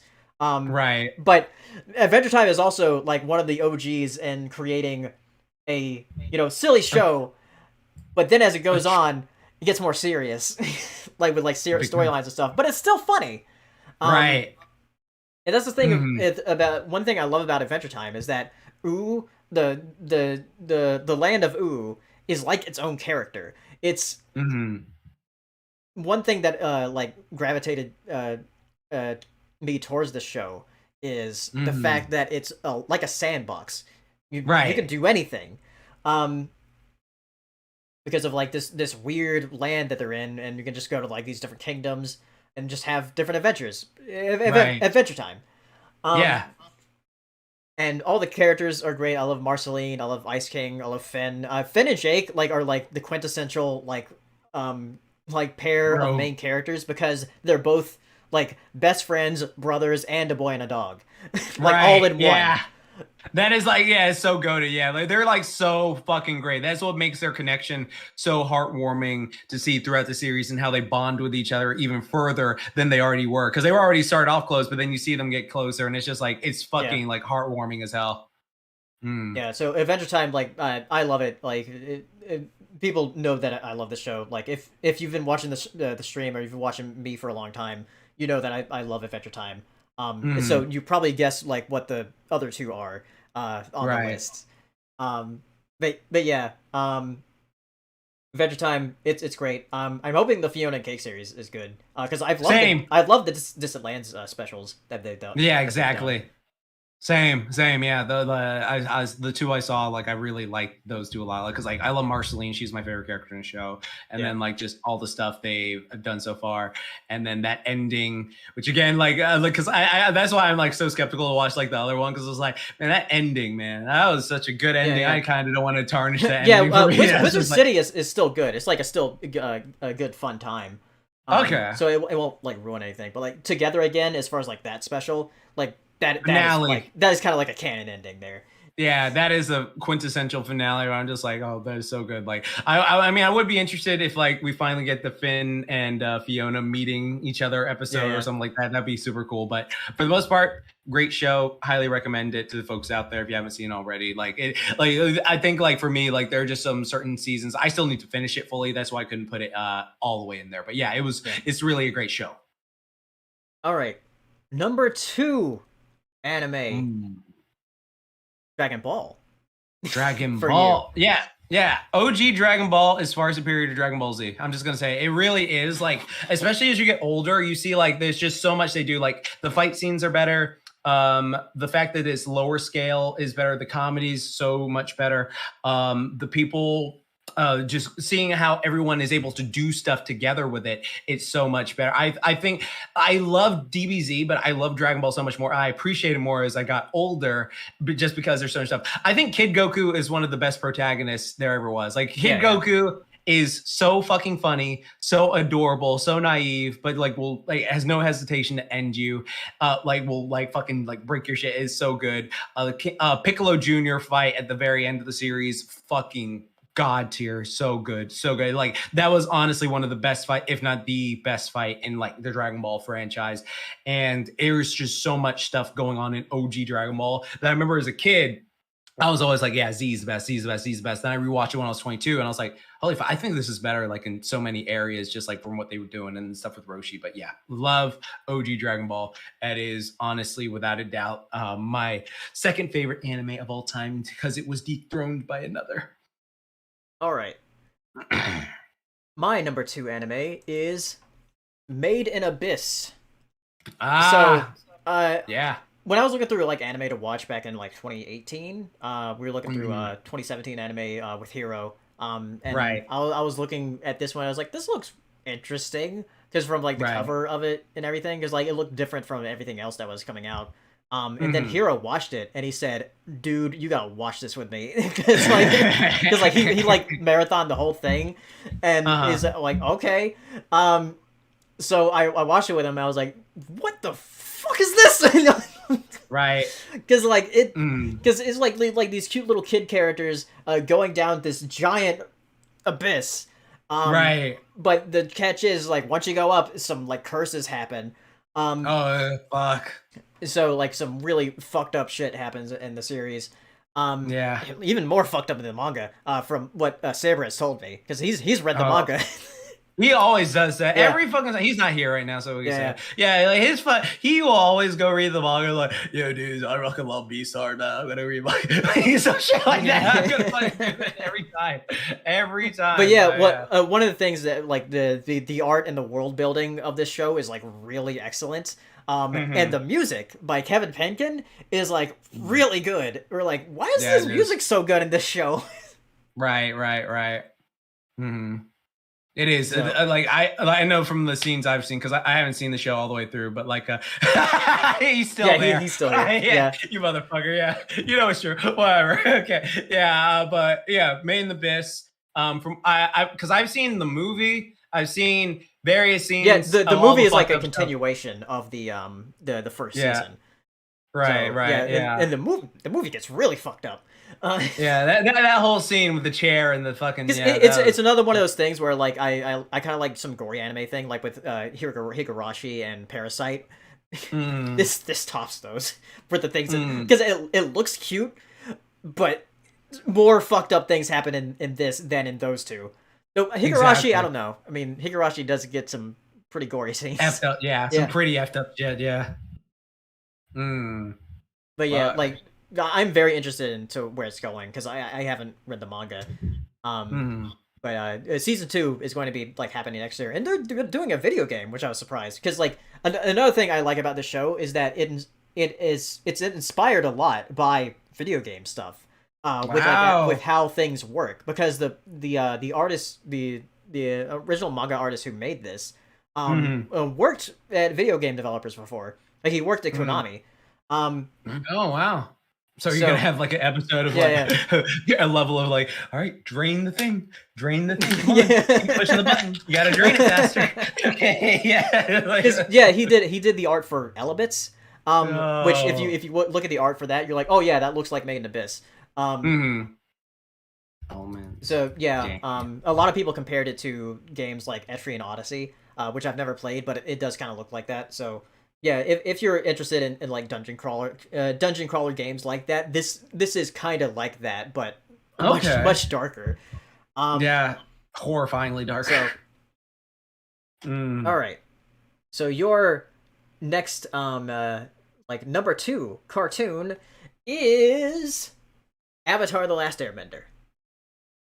It's Avatar: The Last Airbender. What the fuck do you want me to say? Like, it's literally like one of the best cartoons of all time. Like, Uncle Iroh is so like he makes me want to be a better person. The whole story of just like elements, and Aang progressing to be like this hero to them is so great. All the characters, fucking love. Toph is one of my favorite characters in fiction. One of my favorite characters in fiction, along with Uncle Iroh.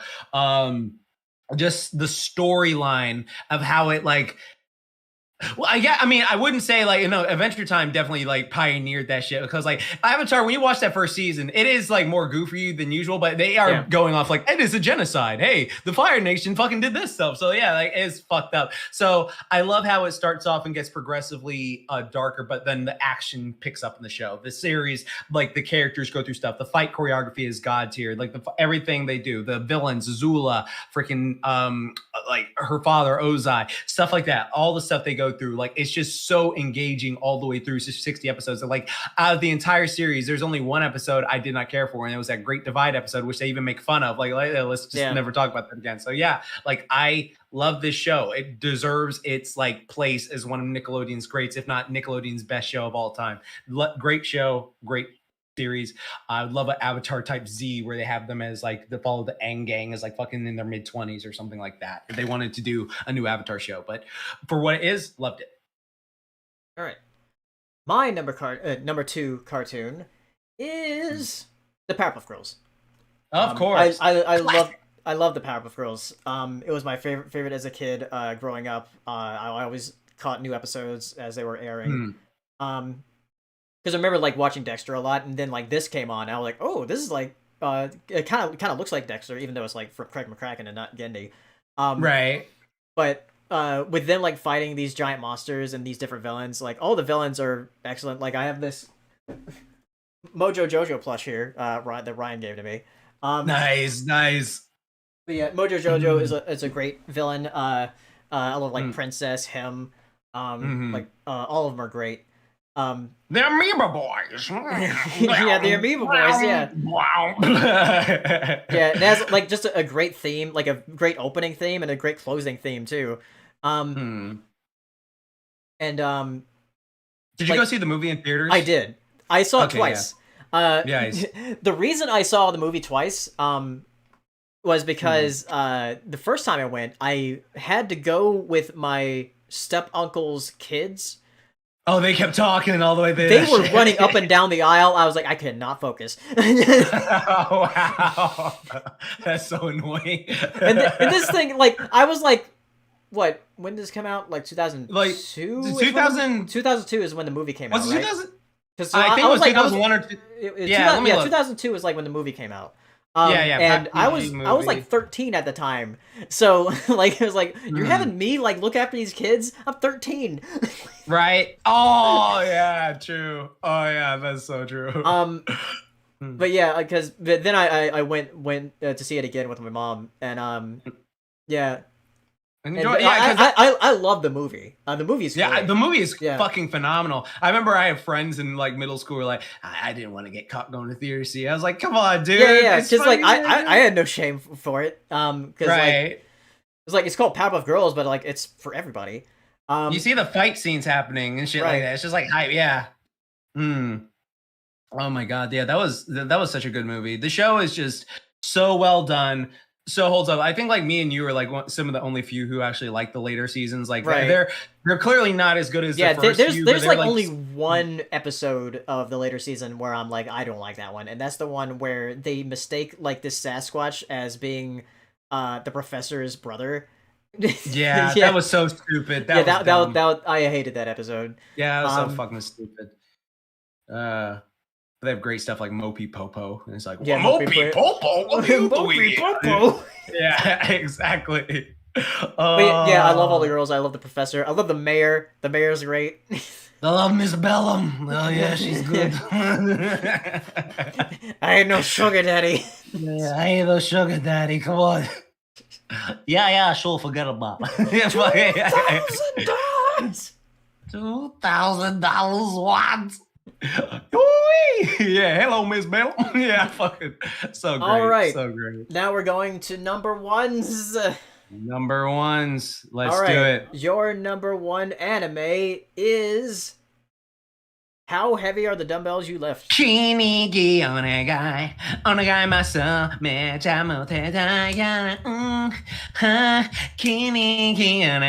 I fell in love with this manga back in 2017. Because I'm a personal trainer by trade. And so like when I first heard about this, I was like, oh, lifting and titties. All right, I'll entertain this. But then What made me love it even more is I had just got back from training like one of my clients, and so Mhm. like when I was reading through chapters, there was stuff that I have to deal with at the gym, like that was just fucking cracking me up. That I was like, oh my god, this is literally my life on a daily basis, and me explaining this, doing all this stuff. But then the characters, I fucking love the characters, just seeing how they are, like fucking Habiki, my spirit animal, just like this girl who's just like, I don't know anything about lifting or anything like that, but I like to eat like Goku and I'm willing to learn, but I can punch like Ippo and do all this stuff. And I was just like, I fucking love this chick. And then there's fucking Akemi, who's just like, I can tell you every little minuscule detail about fitness. So I'm like, oh, that's a spirit animal right here. And he's like, oh, I'm just really horny for muscles. Like, fuck. And I was like, I love this girl. This girl is fucking hilarious. I love this chick. And then like they have the teacher, the cosplayer, and stuff like that. And then Xena, the Russian, and then fucking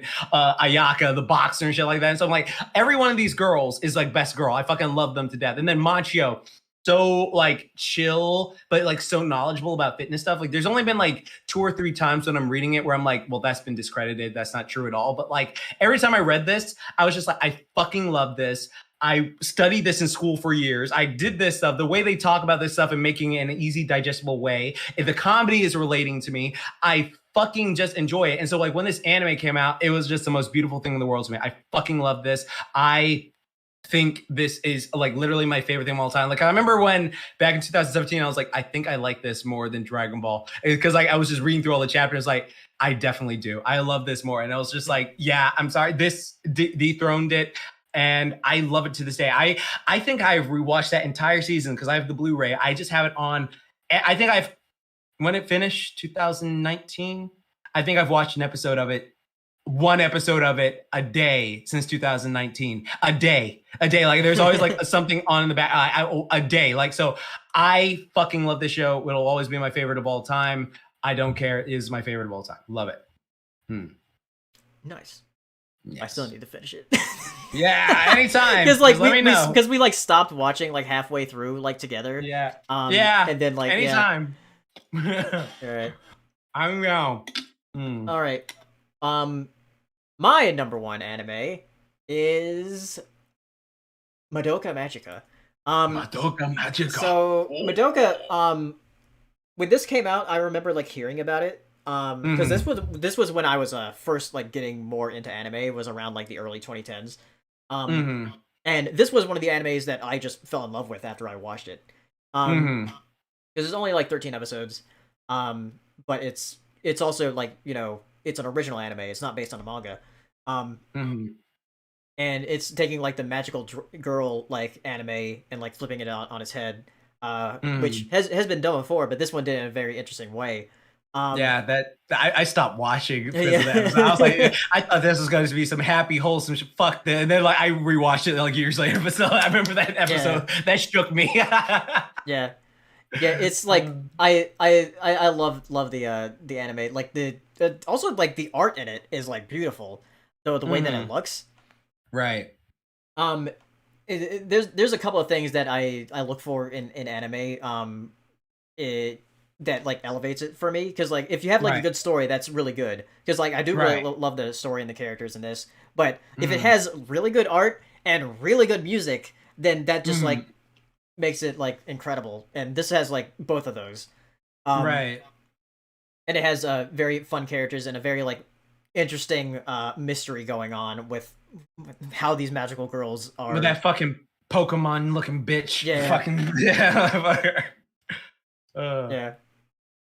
it is a go ahead. Yeah, it's just one that I fell in love with, and I'll always like thank for that, for like me getting more into anime like after watching it.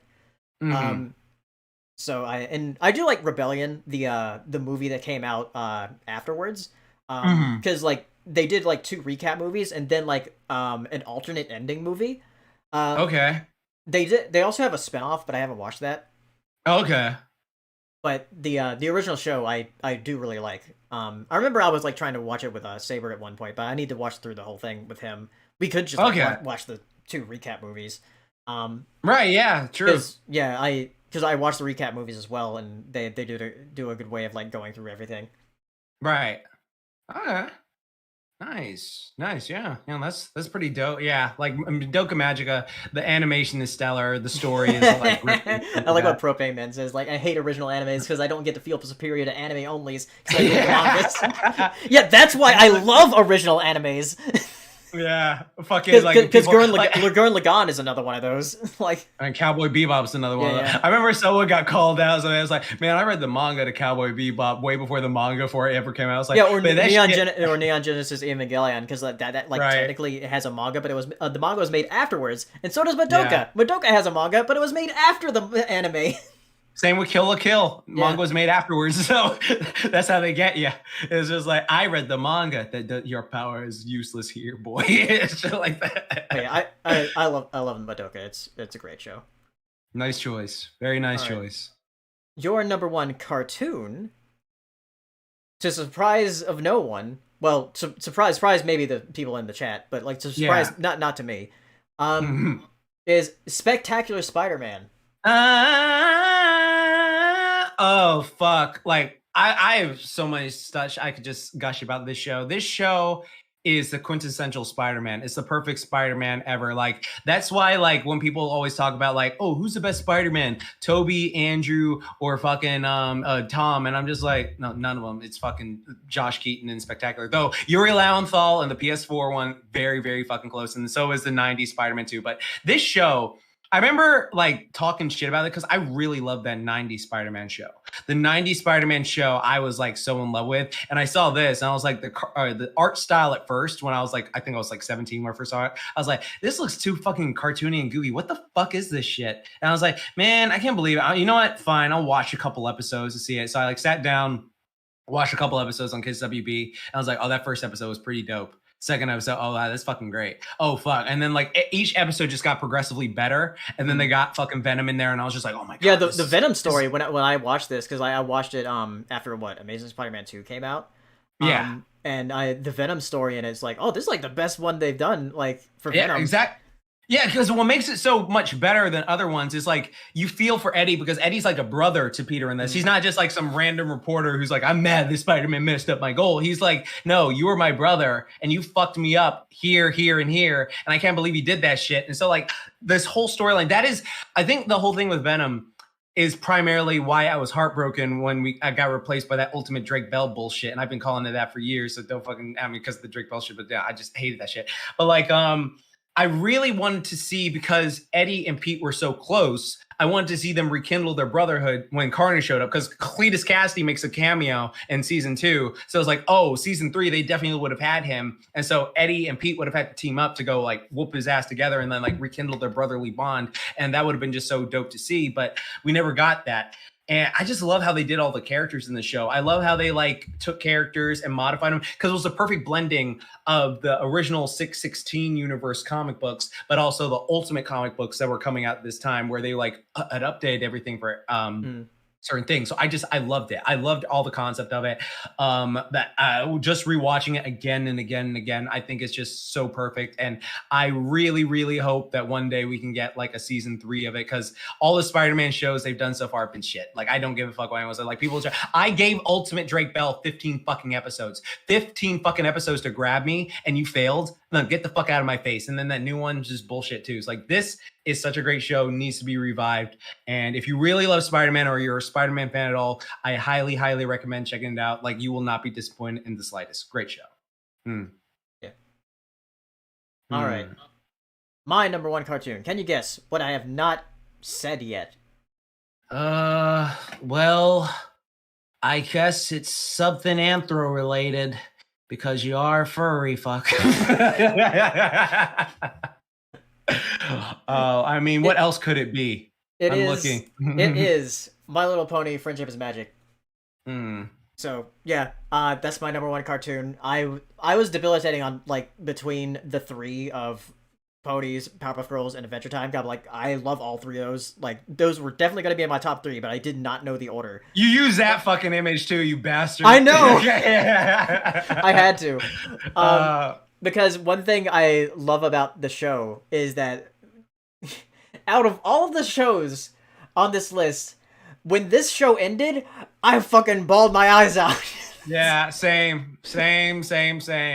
It was so I was bad. like on a call with Kari, like watching the finale, and Mm. like when that book closed, I'm like, we both were like, like, because like uh, just especially with that last episode, yeah, being like the girls like trying to say goodbye to each other, um, right. it's like, man, it's like they're saying bye to us. Right, right. Because like especially with like how integrated this show had become with our lives and everything, it's Exactly. like, man, I can't not put it on number one.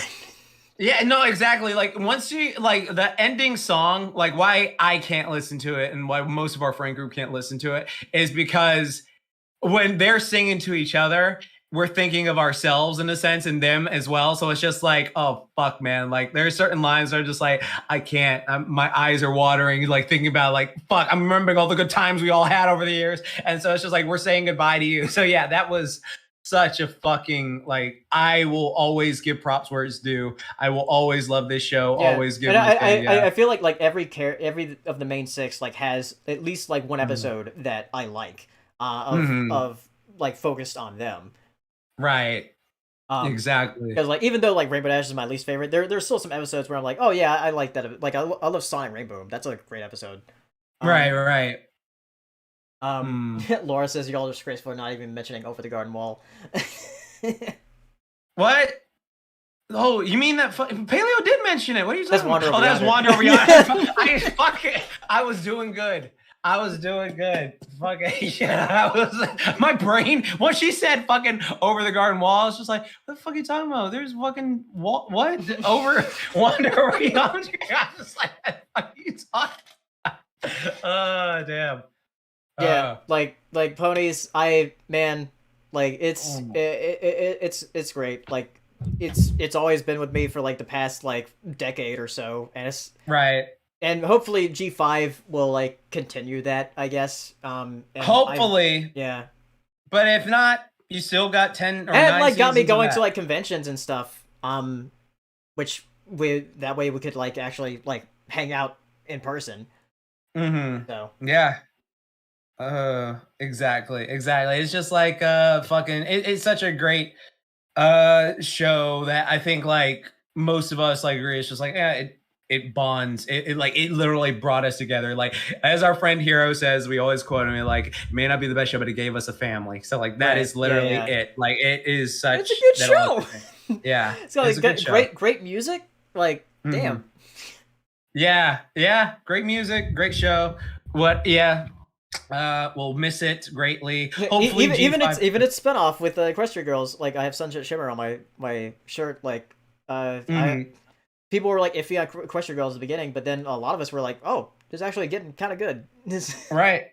It's like Yeah. it's just like more of like the ponies. So Right. Right. Right. Yeah, that's true. That's true. all right, so Yeah. that is our top 25 um Anime and like cartoons. anime and cartoons that we did. Hope y'all enjoyed it.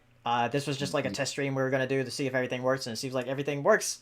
Um, Yay. so we'll have our POS podcast next week at 9 p.m. Eastern. Yay. So we'll see you for that. So All right. have a good night, everybody, and we'll see you next week for POS podcast. All Bye. right. Bye.